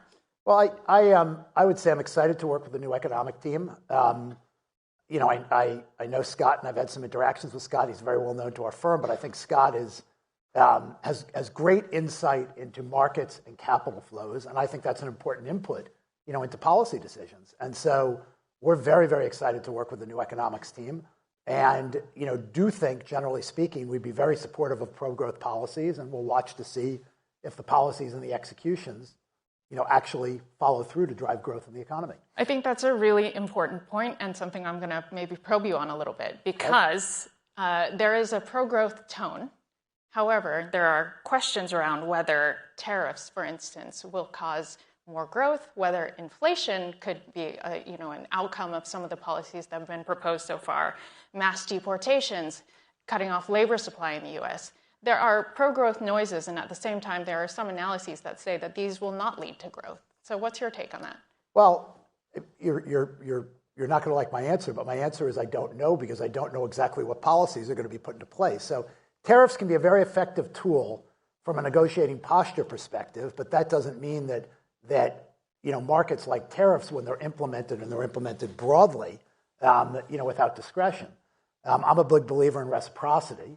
So I think reciprocity is a good principle as a starting point in negotiations. But, how the market reacts to tariffs, whether or not, they have an impact that could slow growth or create a stickier inflationary environment will be dependent on what's actually implemented. And I'm sure the administration will be very thoughtful about how it proceeds. It's the same thing with immigration policy and deportations. I think you have to see, certainly, if we were to get to a place that we were changing balance in the labor supply by having very, very significant deportations, that would have an impact. But it's not clear that that's actually going to be the policy action. And so you have to watch very clearly. I know there's a lot of speculation around all this. Sure. What I would say is I'm not in the administration. I don't know. I'm listening and watching like you are. But I'm hopeful and I'm confident that appropriate balanced decisions will be made that strike the right balance. So you've had a long career in Wall Street where you've participated, I'm sure, in many negotiations. So what do you think about the tariff posture right now? Is it a negotiating posture? Is it bluster? Or is it going to be enacted? As I said when you asked the question a couple of minutes ago, I don't know specifically what will be implemented. I think nobody knows what will be implemented. And so, again, I think that reciprocity and using tariffs as a negotiating platform to drive balance in trade is a very interesting strategy. Across the board blanket tariffs are something the market will not like, and it will have an impact on growth and activity if you wind up with a policy that implements that way. We'll have to watch and see how things unfold in the first couple of days, 100 days, but I'll repeat what I said a few moments ago. I'm fairly confident that the decisions will be made on a basis that will try to drive a pro-growth agenda, and they'll be made thoughtfully. Got it. Okay, and now let's talk a little bit about regulation that's going to affect Goldman Sachs specifically. You've been part of a very aggressive campaign to stop what's called Basel Endgame, a proposal to raise capital levels for banks. Is Basel Endgame stopped, or are you going to go further? Well, just to clarify a little bit, we haven't been, as an industry, we haven't been trying to stop Basel Endgame. Basel is a regulatory policy that was put in place. The purpose of Basel was to equalize capital levels across international jurisdictions, across the banking system. And what I'm an advocate for is thoughtful, appropriate approach to capital rules. Transparent, thoughtful, appropriate approach. I think what was proposed, last year for the finalization of the rules in the United States was out of step with what other international jurisdictions were doing, and wasn't proposed in a way where it was thoughtfully explaining and showing empirical evidence as to why what was being suggested was appropriate. And so the industry pushed back, and I think there wasn't just pushback from the industry, there was enormous pushback from other business interests that would be affected by the implications of that policy had it been implemented that way. I think it's going to be important in the course of the next few years that we find a path to closing out Basel III, and I'm confident that as we move forward, we'll find an appropriate path working with the regulators to get to the right place. So as a negotiator, what are you negotiating for now with Basel Endgame?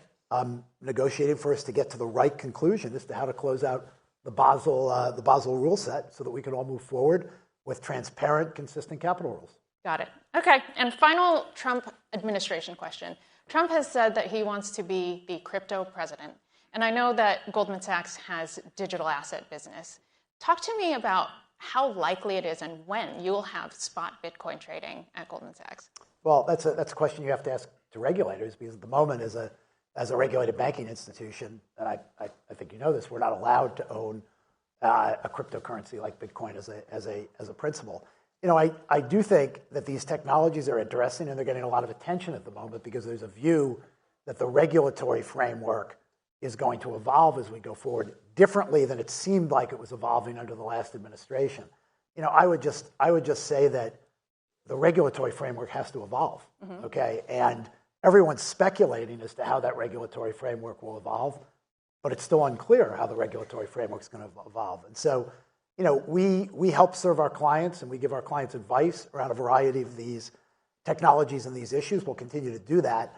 But for the moment, our ability to act in these markets is extremely limited from a regulatory perspective. But are you able to build something in advance of a regulatory shift? I don't, to build by building, I'm not sure that I know, what you mean. We We have deep expertise around these issues. We advise clients. We have people that help clients think about all these issues. But if from a regulatory perspective we were allowed to interact in these assets, we have a pretty big infrastructure to interact in assets. Sure. We don't have to. We don't have to. If the regulatory structure was different, Goldman Sachs could choose to participate in markets differently than we can now. So could you make markets in Bitcoin or Ethereum? Well, we can't. Got it. I mean, if the regulatory structure changed, we would evaluate that. But at the moment, we're not permitted to. Got it. Next question. It's hard to ignore a Bitcoin price at $100,000, but I am curious. Well, I'm having no trouble with that. I think you're doing just fine. But the question is, for folks in the crypto industry, you mentioned some clients do want to be active in multiple asset classes, including potentially digital assets. But you have cases like Sam Bankman-Fried, who's in jail. You have these reputational risks. How do you manage that if your clients say, hey, I want to trade digital assets with Goldman Sachs versus the reputational risk? Well, I don't correlate what you said about Sam Bankman-Fried with digital assets. There are plenty of people that commit criminal actions with respect to fiat currency, and that doesn't create reputational risk around fiat currency. Who you do business with, we all have to have a reputational lens as to who we do business with. But these assets, Bitcoin, for example, these are speculative assets at the moment, but people are very interested in them. I understand why, and I don't correlate the two things the same way you did. From a regulatory perspective, as we've been talking, there are limitations on what a regulated financial institution can do. But for an individual or a business that thinks that this is a potential store of value or an interesting speculative asset, they absolutely have the right to participate in those markets and think about those markets. And I certainly encourage that. I think it's interesting. So just building on the technology point for a moment, AI has been a huge buzzword. We actually have a special parallel section on AI today here at Reuters. You, Morgan Stanley, Citi, you all have tools that are intended to sort of help your staff make their lives easier with regard to AI. So where are you spending money on AI? Where are you going to save money? And where are you going to make money with AI? Well, we've used AI for decades.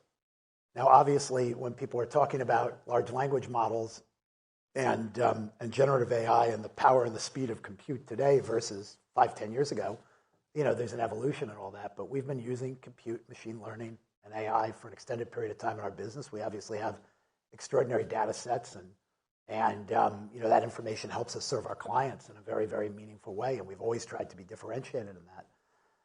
I think what's happening now is there's an acceleration in the ability of a business like ours to give our people and our clients tools that can make them more productive in a variety of ways. And I think, the ability, to very quickly put powerful tools in productive people's hands and increase their productivity is obvious, given the way this has evolved.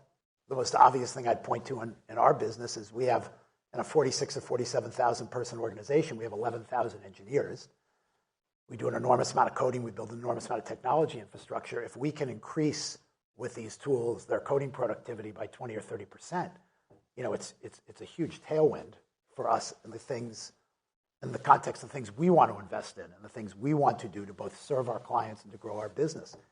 And so that's a pretty easy thing to execute on. And of course, we're spending money to do things like that. I think the more complicated things for business, and we're spending a lot of time talking to our clients and helping our clients think about this, is how do these technologies allow you to fundamentally change underlying processes in businesses so you go through underlying processes in a very different way. Mm-hmm. And in a very different way, you create operating efficiency, leverage, you automate. Yeah. By the way, there can be safety in automation as opposed to analog processes, which for a regulated institution is very, very important.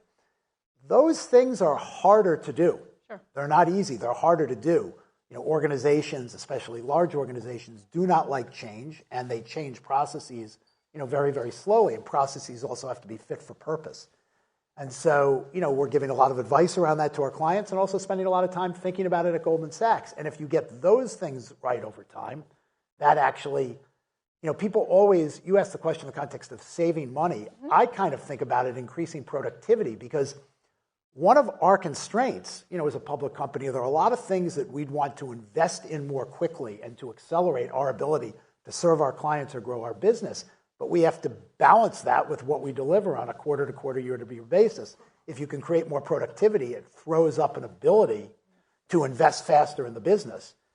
And by the way, if we step back and we think about all businesses doing that, that increases the ability to invest in businesses broadly, which grows the economy more quickly and should be a very, very productive thing for economic activity. But this is a question for business leaders writ large. Absolutely. And the question is this going to lead to layoffs? Is the amount of grunt work that's done by, for instance, your analysts then going to be sort of automated out of the business? And what do they do in the meantime? Well, 40 years ago, I started as a young analyst, and I was asked to do a common stock comparison. And to do that, you had to go to the library, you had to go to the microfiche, you had to go to back issues of the Wall Street Journal, which was the only data source that had that. You had to pick the dates, pull the numbers, plot the graph, copy it on a Xerox machine, and go to the client. It took 4 to 6 hours. We don't have less analysts, even though you can do that in a fraction of a second. Yeah. So this is an evolutionary journey. Will there be jobs that will be replaced with these technologies? Absolutely. I go to the airport and I come back into the city in both directions. I don't go through a toll booth. Okay, for years and years I went through a toll booth. We constantly use technology to evolve and change labor in our economy, but our economy, given the innovation of our economy, the dynamism of our economy, is pretty good at adopting those shifts. So I don't fall into the camp. There absolutely, technology creates disruption, but I don't fall into the camp that it's somehow seismically different this time, and we don't continue to evolve in our economy, and as we replace old jobs, create new jobs, we have a very, very vibrant, dynamic economy. So your 46,000 jobs are safe? I'm sorry? So the 46,000 employees at Goldman Sachs are safe? Well, what I would say is if you looked at Goldman Sachs 10 years from now, my guess it would be a bigger firm, and my guess is we'd probably have more people. Just like if you went back 10 years ago, it was a smaller firm, we had fewer people. By the way, we have more technology now. And so I just don't think it's as... For Goldman Sachs, what I can say, it's not as linear a relationship as you're implying. And just personally, I don't think it's as linear a relationship for most businesses. Okay, so of course, there are small niche businesses where you're going to fundamentally do something differently, and that would change that business. But for big scale business like Goldman Sachs, this is a productivity tool as opposed to an efficiency tool. Okay, so I've got 2 more topics to get through. First of all, just a very quick one on your outlook for investment banking and trading. Obviously, this has been an improving year, as you say, getting better, getting maybe closer towards the 10-year averages. What's your outlook for 25? It's constructive based on the things that we've been talking about. But again, put the election aside. If we were sitting here in a non-election year, if 2024 was a non-election year, I would have told you that I thought that the capital markets and M&A environment was going to be more constructive in 2025. Obviously, with the election and the policy discussion we were having at the beginning, I'm more constructive on that. So, I made the analogy of kind of 10-year averages for M&A activity and equity activity. I think in 2025 we'll certainly be at 10-year averages. We might be ahead of 10-year averages, given the environment that we're headed into. You had a 20% jump in the third quarter for investment banking fees. What's it going to look like this quarter? Well, you'll have to wait until we report earnings in the first quarter to find out. I had to try, David. Okay, finally. So a topic that I think everyone is very aware of, leadership. Right, let's talk about the consumer business at Goldman, and you're stepping back from that. A couple of weeks ago, you had an alumni event where I hear the mood was very good, and perhaps correlating with the surge in the stock price more generally. Talk to me about the sort of toughest period during the moments when people are criticizing your move into consumer, when people are, kind of criticizing you as a leader. Well, we decided to move into consumer businesses, it was almost a decade ago. And by the way, while we're exiting certain things, the most important thing we did in terms of facing consumers was to build a deposit platform. Because if you remember, before the financial crisis, we were not a deposit-taking bank. We were one of the largest wholesale funders in the world. And as a regulated financial institution, we had to diversify our funding. And one of the big successes that we've had, over the course of the last 10 years is and this started before I was CEO of the firm, we've materially started to diversify our funding, and we now have a very significant deposit base, including Marcus deposits, which has really made the firm more stable and has been a big win for the firm. Some of the other things we did, we decided we couldn't scale the way we wanted to scale them, and decided, maybe this isn't the right place for us to deploy capital and resources. And so, we've made decisions around that. I look at everything through the lens of the journey, and I'm in my 7th year. We've grown the firm very materially. We've strengthened the client franchise. In early 2020, we did an investor day where we laid out a strategy for the firm. We said we were going to invest in the core business of banking and markets to grow it and capture market share. And we said we were going to focus on 4 areas we thought we could grow in: asset management, wealth management, transaction banking, and digital consumer businesses. And we said we were going to run the firm more efficiently. The only thing we've changed is digital consumer businesses. Yep. Limiting them to the deposit platform, winding down or continuing to work through our commitments on the credit card stuff. Everything else we've executed on, and as a result of that, we've grown the firm very successfully. We've grown the market cap of the firm very successfully, and we're very excited about the way the firm's positioned for the next few years for continued growth. So, I wake up every day. I work with extraordinary people in an extraordinary firm, and when it's good, it's never as good as everybody thinks, and when it's bad, it's never as bad as everybody thinks. Our job is to wake up every day, serve our clients, invest in our firm, invest in our culture, grow the firm, and we've been doing that for the last 7 years, and I think we feel very good about where we are and excited, candidly, about what's ahead for the next few years for the firm. You mentioned that Investor Day. A lot of the senior executives who spoke at that Investor Day are no longer at the firm. So how do you line up your potential successors? And also, your last predecessor was in the seat for 12 years. You've been there, as you say, into your 7th year. How long are you planning to stay? Well, on the first question, a lot of the people that spoke at that Investor Day are still at the firm. So we have a very, very dynamic, very dynamic human capital firm. You look at our partner attrition; it looks very consistent over the last 25 years, including the last couple of years. It's one of the cool things about Goldman Sachs. People work at Goldman Sachs, and then they go off and they do other things. Many of them are clients of the firm. It's an incredible ecosystem. You referenced the partner alumni event last week. You said everybody was having a good time. The biggest reason they were all having a good time is they love the firm and they love each other. It's an extraordinary group of people, and they love coming together around the holidays to enjoy the time together. And on the second question, I've got a great job, and I'll be the CEO as long as the board wants me to be the CEO. This week it seems like things are going well. Next week things could be tough, but we're committed to a strategy. We have enormous support from our board. We have an incredible team, and I think we're making good progress, but more to do. We'll continue to stay focused on serving our clients and growing the firm. Great. Thank you so much, David. We really appreciate it. I appreciate it. Thank you so much. Thank you.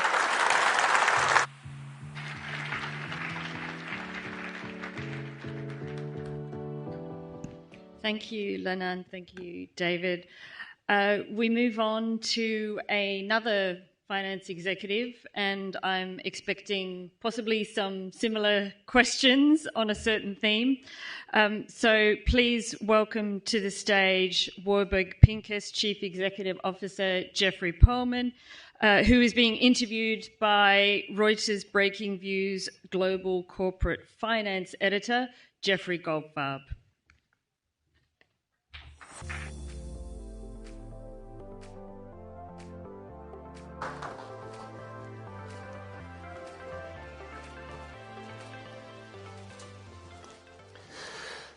Thanks for being here, Jeff. Good to be here. Yeah, just a brief introduction. Jeff has been at Warburg Pincus for 18 years, having escaped Credit Suisse before the real trouble began, and has been CEO for just 3 months now, right? And we're lucky to have you here to your first sort of real public remarks in the United States, and some of the first time you're talking about the role in the firm since you've been in the big office. Yep. I guess what I'm going to start with, it's no secret that the last couple of years have been pretty tough for private equity or alternative assets. The amount of money to spend keeps growing. The amount of money going back to your investors keeps shrinking. With that framework, how are you seeing 2025? Yeah, no, look, I think when we look out, I think into 25 and certainly into probably 26, I think you're going to see a material pickup in activity. And there are a few reasons for it. One is to your point, the industry has not been overly successful over the last few years in returning capital. In a way, I think Warburg's been a little bit the exception to the rule in that we've probably returned about 50% more than we've invested over the last kind of 4 to 5 years. But from an industry perspective, everyone's going to be coming back with their flagship funds over the next 12 to 18 months, and they're going to need to show DPI, right? They're going to need to show that they've returned substantial capital back to their investors. And so I think what you've seen, and it's a little bit to piggyback on David's remarks before, it's been very tough in the investment banking business over the last 18 months or so because a lot of GPs, private equity firms, when they were taking assets to market, everyone was still whispering a reserve price on those assets. And so you'd run a process, you'd probably have half the private equity firms not participate, because they just felt the pricing was going to be too high. And then when the sponsor didn't get that reserve price, they just didn't transact. And so I think the conversion ratio of a lot of those deals are probably the lowest I think the banks have seen in a long time. I think as we go forward, because of the flagship fundraisers that many of our peers have coming up, they're going to have to go away with and remove kind of that reserve price. And they're going to have to just allow the market to determine the price. And I think what's going to happen with that is really twofold. One is I think seller expectations may come down on what I would call more like the 7 out of 10 quality assets. And also with short-term rates maybe coming down a bit further, you may see buyers being willing to lean in a little bit more on price and help kind of bridge this gap that's existed, obviously, between buyer and seller over the last 18 to 24 months. So I think that's going to be one of the big kind of catalysts. And look, I think the other one is, the industry bought a lot in 21, and it was a very tough vintage. They paid very high prices. A little bit more time for growth allows them to grow into probably some of the marks on those assets, which would then allow them to probably transact and feel a little bit better about it than would have been the case 12, 18, 24 months ago. So riddle me this, because this is the thing I can't get my head around. We've had 2 consecutive years, markets plus 20% in the U.S. We have most people, we have 38 times, I think, 10-year trailing earnings. David Kasten at Goldman Sachs saying market's only going to grow 3% over the next decade. So if the markets are frothy and going to come down, how does that square with your view that deal activity picks up? Yeah, so I think there's a couple things to unpack there. Look, there's no question you're right in that, public markets, especially in the U.S., have outperformed the 100-year average by 50% over the last, 4 or 5 years. But at the same time, if you think about, last year alone for the industry in terms of monetizing our assets through the public markets, I mean, the industry that needs to send back over $500 billion a year sent back less than, $13 billion through IPOs last year. So what you're seeing is GPs, similar to LPs, as they've started to now have more tools in their toolkit to get liquidity, as you've seen over the last 5-10 years, it's not as illiquid of an asset class as it once was perceived to be. I think now the same is the case from the GP side, right? So you're seeing increasingly, obviously, more sales from private equity to private equity. Trade sales obviously continue to pick up, and to kind of supplement the lack of IPOs for really these companies in what I would call the $1 to $5 billion equity value, which in the old days would have produced $10 billion public companies, which was the market. Now, as you know, everyone wants to focus on the same 7 or 10 stocks, and so you're now seeing more innovative approaches to figuring out liquidity, like single asset, multi-asset continuation vehicles.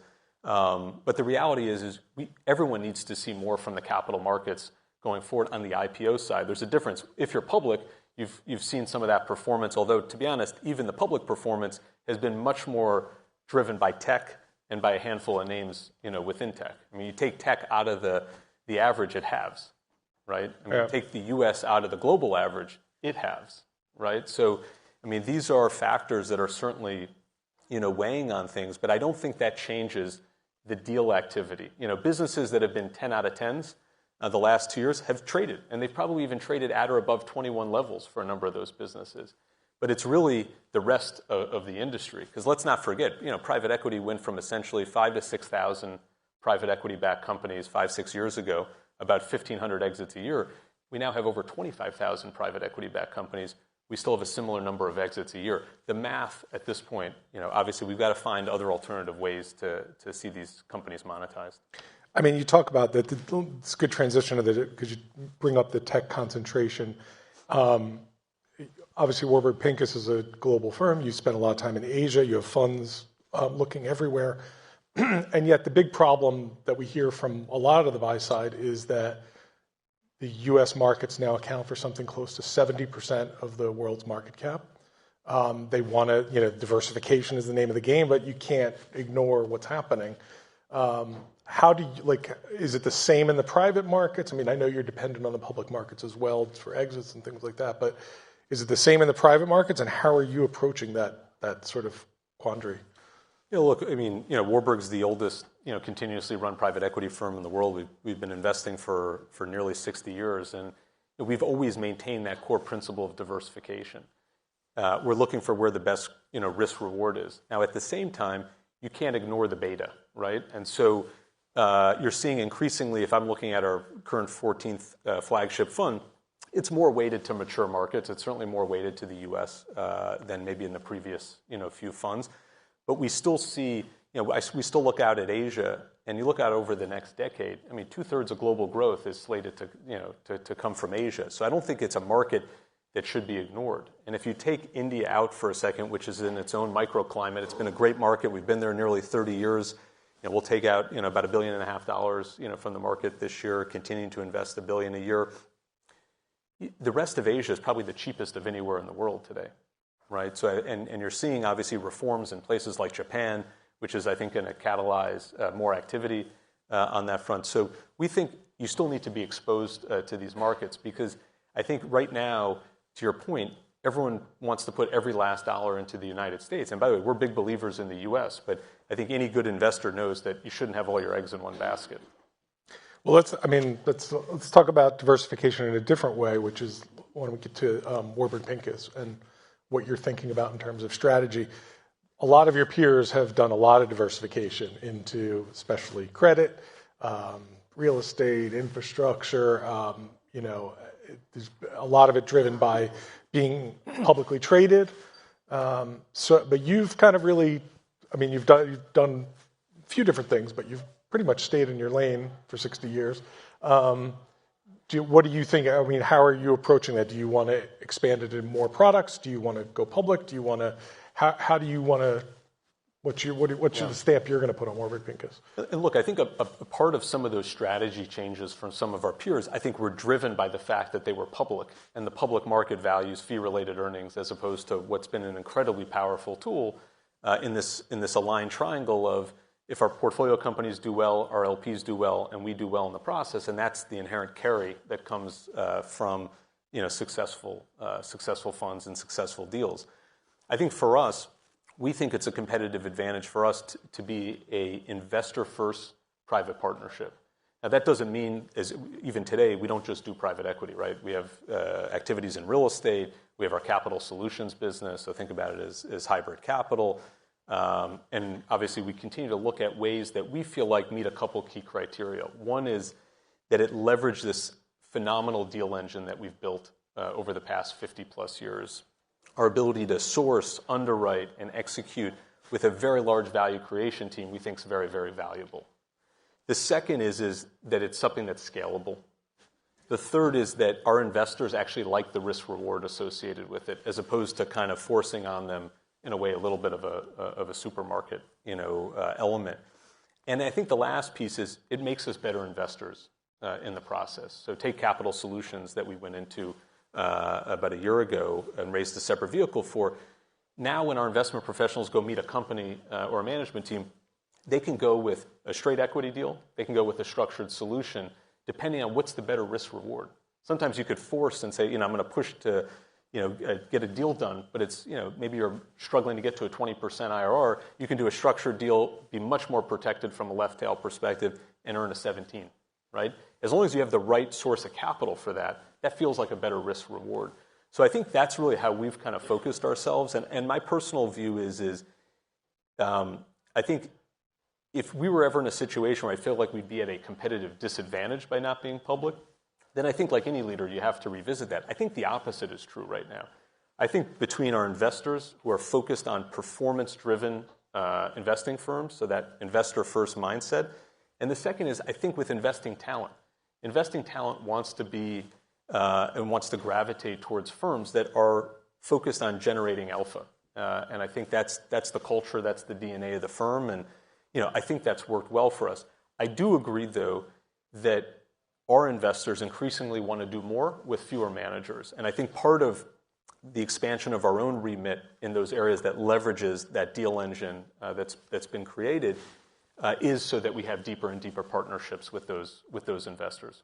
So in this very hot private credit market, you're happy to be a customer and user of the product more than a provider? Look, we've definitely been a big user of the product. It's how we finance most of our businesses today. And look, there are great structural tailwinds for that space. But I think to go prosecute that opportunity, you really need a separate team, and obviously you need a lot of scale in that business. It's very much a flow business. Got it. Why don't we talk a little bit about sort of the political environment too?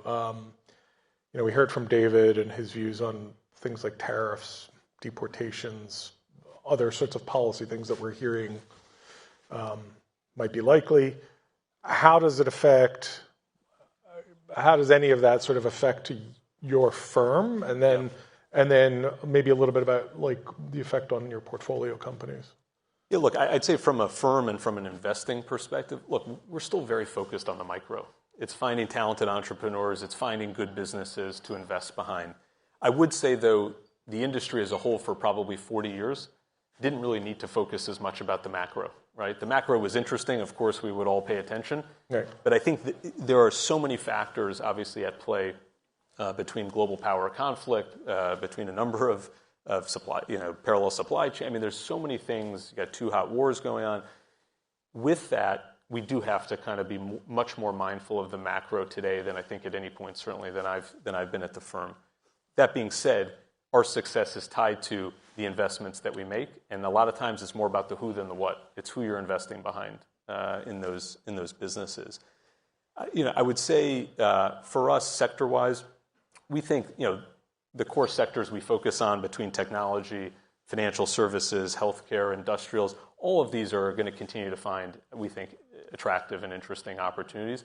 I would say the one that gets probably less press in private equity is financial services, in that it's something that's so unique. It's 20+% of the economy, but it's less than 2% of the dollars raised in private equity over the last decade. So we find it to be really less competitive.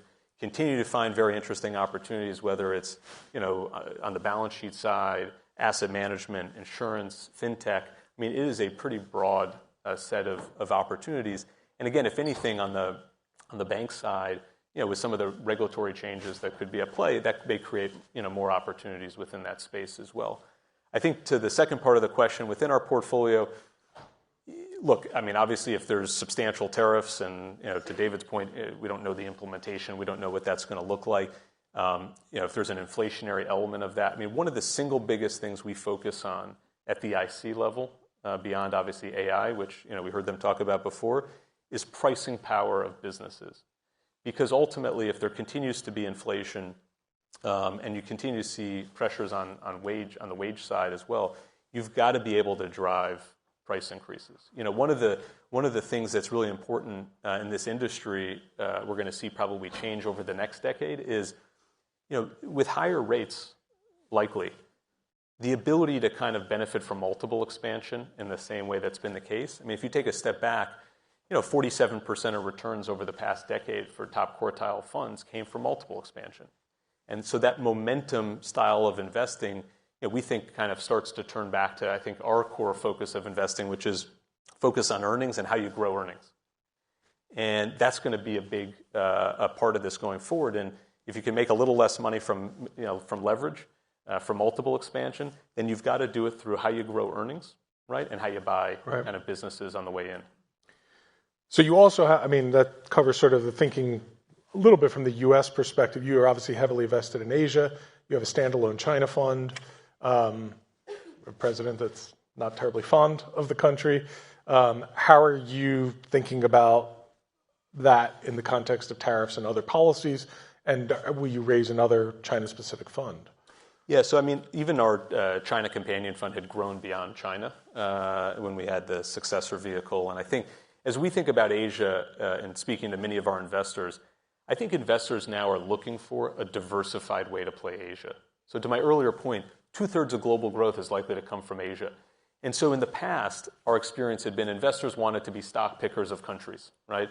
They wanted to invest in China. It was down. It was up. It's back down again. India was down. Now it's the best, in some elements, the most attractive market that everyone wants beyond the U.S. And look, these things will change. And so just trying to get the broad-based exposure, I think, is important. Look, I think for China, our investments have historically always been very domestic consumption driven. And with that, so I think the tariffs kind of play less of an element in terms of how that's going to be impacted. I think what it could be a catalyst for, though, is potentially more stimulus, right? I think China, as they think about policy, if you see a lot on the tariff side, I think the response may be more of a much larger stimulus that they may be holding back today. Okay. So I think that's something that could, if you're a glass half full person, could be a catalyst, obviously, in the market. But look, I think as some of these uncertain variables remain kind of open, we've obviously had a higher bar to investing in the market. And for us, India has been our largest private equity market for a long time. And we're increasingly making investments in places like Japan. And we have a pretty sizable real estate franchise that is truly pan-Asia and doing a lot in places like Australia, South Korea, and Japan as well. But look, I think when you think about Asia, certainly China has always been a core part of that. It's a $17-18 trillion economy. And so I think it's going to continue to be top of mind for investors in terms of tracking, where things go. Okay. We're winding down on time. I just want to ask, since AI is such a big part of this conference, I did want to get your take on how is AI being implemented on the buy side.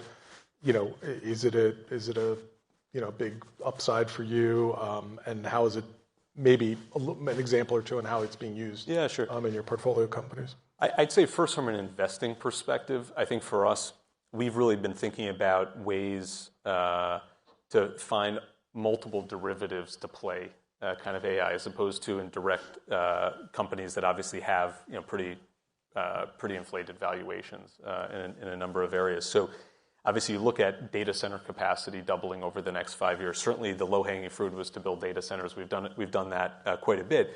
But alternatively, if you think about capacity doubling in the next 5 years, think about all the other elements in the supply chain and the value chain that are going to be positively impacted by that. So one of the benefits of being an integrated firm with a single partnership is we can mobilize a task force. So we have an AI data center task force in terms of how it's impacting both on the positive, what are the areas and the subsectors we should be focusing on to invest. At the same time, what are some of our core sectors that we've covered that may be adversely impacted by some of these changes. So that's one big area. Look, I think within the portfolio, our big focus with our portfolio companies has been try not to do everything at once. Find one or two areas that you think AI can kind of help your business. Focus on those initially and start to see kind of the fruits of the labor, right? And we have businesses that have now used AI sales assistants, right, to start to take all the data that they have in their database on a specific customer.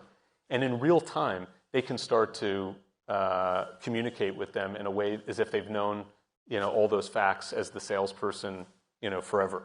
It's a huge advantage. And by the way, it's almost infinitely scalable, right, once you have kind of access to the information. So we think there's a great opportunity to really enhance the revenue side of the equation through AI. And, look, I think one thing that David said right before is there's a huge productivity increase that can kind of come from it as well. And, we see it on the Warburg side, even from a prospecting perspective. What we've done on that front is, when one of our investment professionals goes to a specific city, through the AI support, it can also highlight other companies that they should be visiting while they're there within a 5, 10, 15-minute radius that maybe we haven't seen in 3 years, that they wouldn't have otherwise kind of thought about. So there's a lot of applications. I think the key is you want to be targeted. You don't want to try to do everything at once. And I think that's, at least for us, I think the lesson we've learned from the activity from our portfolio companies. That's really helpful. Before we let you go, I want to take you through a quick lightning round just to give us a few ideas to think about. Let's start with Bitcoin because it's obviously becoming more entrenched in the system. Buy, hold, or sell? Someone who doesn't own it, it's hard for me to have an opinion on it. Okay. Which will be the best performing stock market in the world next year? Look, I think it's hard to probably bet against the U.S., but I would say if I was using my gut, it would tell me that I think one of them in Asia may end up being the best performing because it may be coming off a much lower base. Okay. And finally, where will 10-year treasuries be in 3 years? Maybe you should ask the previous panelist that. Look, what I would say is, would I be surprised if it had a 5 in front of it? I think no. Could it easily be somewhere in the 4? Sure. But I think that the reality is for all the reasons we were talking about, you're likely to have, we're likely to be in a higher rate environment. Not so high by historical standards, but certainly based on what we've lived through over the last 10 to 15 years. Okay, great. Good thing to leave us with. Thanks very much, Appreciate Jeff. it. Thanks, Jeff.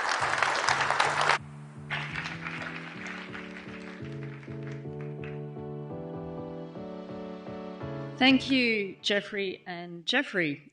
We now have a Reuters event session held in partnership with JETRO, and they'll be looking at building global business portfolios and exploring new markets. So to introduce her panel, I'm going to hand over to the event moderator, Delarani.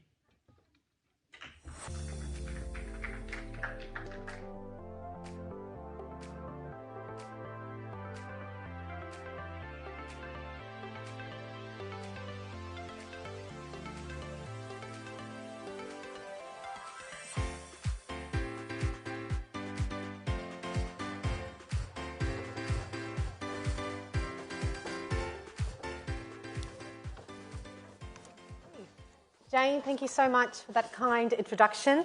I would like to introduce some of my fellow panelists who are on stage. Over here is Mr. Takeo Nakajima from JETRO.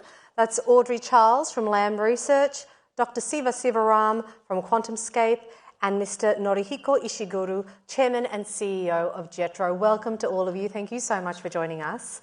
Ishiguro-san, Mr. Ishiguro, I would like you to start.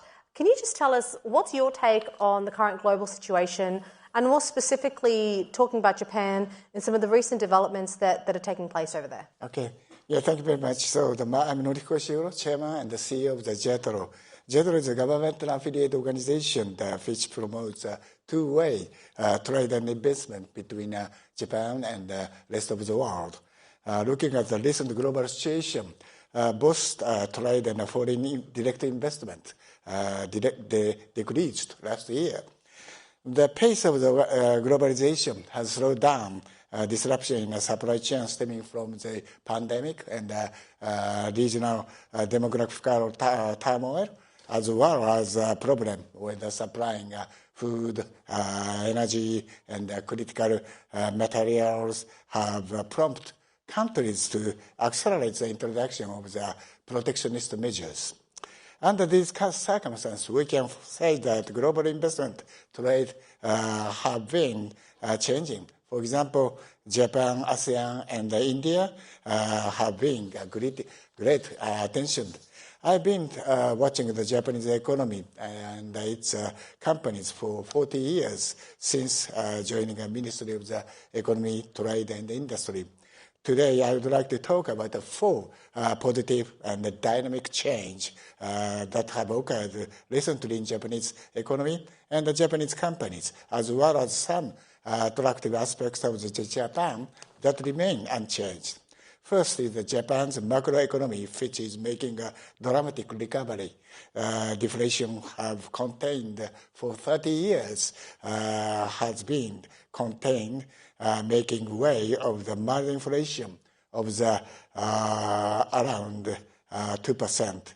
In the business community, there is a consensus that was a wage increase, that surplus mild inflation will be the key to the spiral consumer spending and turning around the downward spiral in the Japanese economy to the virtual cycle. In fact, wage increase exchange 5% were achieving this spring. Corporate examines are strong, and capital investment is accelerated. And the second, the most largest Japanese companies in the first developed technology and the business models on their own, known as not invented here.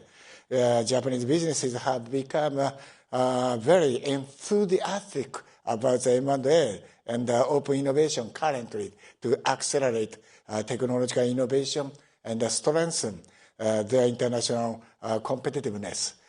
Third, the number of the startups dramatically increased, and the quality is improving. In the past, talented and gifted students graduating from major universities joined to the big businesses and or become bigger government officials. Nowadays, outstanding graduates are starting their own business in a deep tech such as AI, labortech, biotechnology, fintech, and so on. And fourth, increasing the labor mobility, transition, employment practice were common among the large companies, such as lifetime employment and seniority-based system have collapsed. Now the more than 1 in 3 percentage is 34.9% of the university graduates leave their jobs within 3 years. This makes it easier for hire good managers and exchanges more than before. Lastly, some aspects of Japan have remained unchanged, have gained renewed appreciation. These include locally and economically, politically and economically stable social structure, and a safe and secure living environment, and advanced levels of the technology. In the session that followed, we would like to have lively discussion about the global business environment amid of the uncertainty. In particular, we would like to redefine what makes Japan attractive. Thank you very much. Thank you so much, Ishiguro-san. Appreciate those opening remarks.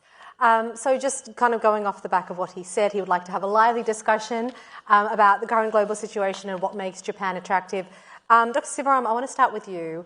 You're from QuantumScape. For people that may not be familiar with what QuantumScape does, it is a solid-state battery developer that's focused on electric vehicles. Siva, what's your perspective on the current global environment? What types of opportunities are there and challenges do you see globally right now? As you would expect, batteries are one of those platform technologies that affects a lot of industries. Mm-hmm. We started talking about the automotive industry, but it is the same is true for any number of other, for example, AI data centers need power. They need to be modulated. You're going to need static storage. You're going to need consumer electronics, defense industries. Everywhere you turn, there is going to be need for batteries. The need for batteries is growing, and you can't solve today's problems with yesterday's technologies. That's where a company like QuantumScape fits in, where we are coming in and saying, we are developing the next generation of battery technologies. Just like semiconductors, batteries are one of those foundations on which multiple industries are going to be built.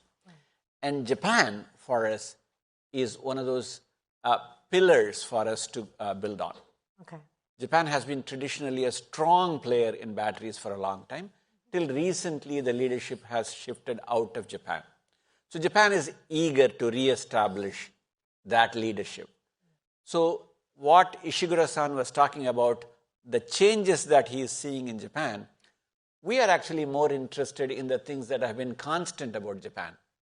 A stable environment, stable set of regulations, safe, predictability, a very deep pool of talent, good partnership between public and private sectors.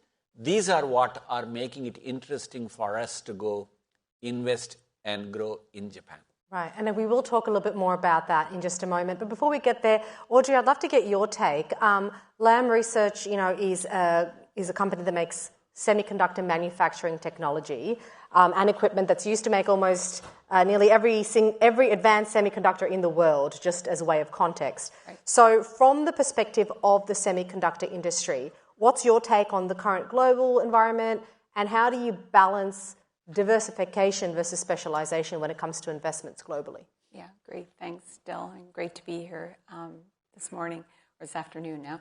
So, I'm entering my 30th year in the semiconductor industry, and there's never been a more exciting time as semiconductors are literally powering the transformations taking place around us, such as Gen AI and smart mobility, that I know we're going to touch on a lot in the panel today. And LAM is at the very center of that, as you said, as we manufacture the equipment that makes the chips that are enabling this AI era. And when you think about kind of like the growth opportunity here, it's forecasted that the industry is going to hit about $1 trillion in demand by 2030, which is an approximate doubling of kind of like the levels of today. So definitely a lot of growth ahead and opportunity. And that's a very global story, which we'll get into. It's not a one country, it's not a one device story. Yeah. So I think the opportunity is really, for LAM, we think about two vectors. Customer centricity, so being close to where our customers are and making sure we have the capability to support them with what they need to be successful. And the second thing is this is an innovation-driven industry, right? And it's really hard. I mean, the semi-industry is making skyscrapers at the nanoscale. And one of the hottest spaces in semis right now, which people may have heard about advanced packaging, is literally taking those skyscrapers and putting them on top of each other and adding a transit station underneath. Oh. Gosh. Yeah. So it's, innovation is really the thing that is going to drive the industry forward. So technology leadership, investing, being kind of globally located and tapping into those innovation ecosystems in order to accelerate is, again, where LAM thinks there's a lot of opportunity. So Siva and Audrey, both your companies have been in Japan for a while, but you have very different stories. Siva, I want to start with you. You set up a regional base in Japan in 2022, so pretty recently, a couple of years ago. And you set it up in Kyoto, not Tokyo. So tell us a little bit about why you made that decision, and what were the considerations when you were looking at Asia? Why Japan? Just like Audrey was talking about, we want to be close to our customers. And Japan's automotive industry is one of those. All of us have driven Japanese cars growing up, and the industry is well established and the network is very, very strong. Now, having said that, we do look at globally. We have major partnerships in Germany. We are looking at, obviously, domestic partners in the United States. But for me, when I look at Japan, the talent pool and the depth of the knowledge that is there and the eagerness to get back into leadership is a perfect match for us to work with. We talked about the Ministry of Economy, Trade and Industry, which is a powerful body that is coordinating the public-private directions of where the country needs to grow. And batteries is on the forefront of it. Mm-hmm. And it is very important for us to establish that with the Japanese auto industry. It's not just the auto industry, as we were just talking about it. Other power needs, whether it be in stationary power, powering the utilities, or whether it is for consumer electronics, or whether it is the defense industries. It is a place from which we can build and grow. And the existing talent pool, surprisingly, is in Kyoto. Huh. Kyoto is where the large old battery manufacturing infrastructure exists. It is easy for us to go there. It's easier to attract talent there than in the ultra-high competitive Tokyo marketplace to go do it. And the universities in and around Kyoto, whether it is Osaka, whether it is in Hiroshima, whether it is in Kyoto University, or even from the rest of the university network in Japan, which, by the way, is extraordinarily strong, for us to attract those young professionals who want to come in, who want to work with lively startup kind of an infrastructure, getting up as opposed to going into the large behemoth companies from the past. young people want to come and work with us. Oh, that's good. And that makes it interesting for us to be in. Yeah. So having that strong public-private partnership, the interest in investment from the government, but also the talent pool. Audrey, your story is very interesting. You know, QuantumScape established a base there in 2022. You guys have been there for a while.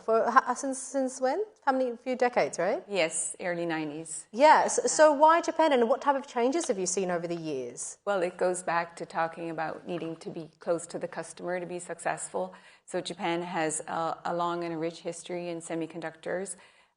So that's definitely, again, kind of wherever our customers are, we're going to be there to make sure we're doing a great job supporting them. And I think now, you know, I was just in Japan a couple of weeks ago. I know Siva was also just there as well. It's just, again, it's a really exciting time, great energy and excitement, very strong statement of support from the Japanese government, as we've talked about. And while this is happening in multiple regions, it's really notable. It is really notable. The focus in Japan and the progress over the last couple of years. A number of our global customers have opened new fabs, new operations in Japan, and deepened their partnerships in the region over the last couple of years. And we talked briefly as well beforehand about there's one very large and notable new customer in Japan, Rapidus. It's a very large-scale startup, and basically they're really focused on 2-nanometer advanced logic development and delivery with a very global view around collaboration. Mm-hmm. And I think, you know, Siva also has a good perspective on this, which you learned this morning, but it's kind of an exciting time. Yeah, tell us about Rapidus, Siva. You had some comments on it backstage. So let me give you a little bit background of myself, something that I really do not like to talk about in public. I have been to Japan maybe now over 125 times. So think of it, I live in California, 10 hours up, 10 hours down. That's 20 hours. That's 2,500 hours in a plane, which is more than one whole working year. Wow. I love you did the math. So I have been in Japan for a long time. Prior to this, we built multi-$10 billion investments jointly with the Japanese partner to go build large semiconductor facilities. But the one that we are just talking about, Rapidus, is an audacious move by the Japanese government and the Japanese startup ecosystem to come together. To come back and say, here is something that we need to retake the leadership. Mm-hmm. To come back and say, we don't want to just incrementally move. We want to leap and get to as far forward. All today's NVIDIA chips are going to be next year in the 2-nanometer node. Why don't we get there ahead of everybody? Wow. And that kind of a public-private partnership to go, I know this well because I'm on the board of Rapidus, but it is very interesting how well the industry and the government are recently working together in Japan to plot a path forward. And redirecting it back to my own industry with batteries, that's the kind of things we are trying to do, where last year's technologies can be in manufacturing elsewhere. Let's make sure we direct it towards where we need to be. That's the solid-state batteries that we're talking about. But Rapidus is one of those test cases of a large-scale startup and a public partnership to go reach farther out in the time. Mm-hmm. So that's definitely a name to watch out for everyone, Rapidus. Mr. Nakajima, I'd love to get your thoughts and comments in here. From a Jetro perspective, can you add some more context to the stories we're hearing about? Right. I'd just like to introduce you some data and case studies to follow up your comments. First, over the past 10 years, the stock of FDI in Japan has surged from $140 billion to $340 billion in 10 years. That is a 2.5-fold increase. And Japan now ranks among the top-tier countries in terms of annual FDI inflows. So remarkable FDI growth underscores Japan's investment attractiveness. And interestingly, China became the world's second economy in 2010, and investment in Japan proliferated since then. So the emergence of China-US rivalry and the China risk and investment influx to Japan are not coincidences. And according to our survey of foreign invested enterprises in Japan, 61% said they intend to expand their business in the coming years. And Micron, for example, as they mentioned, has announced more than $3 billion in investment plans to increase next generation DRAM production in Hiroshima, Japan. And in recent years, Intel, Apple, Google, and Samsung have all strengthened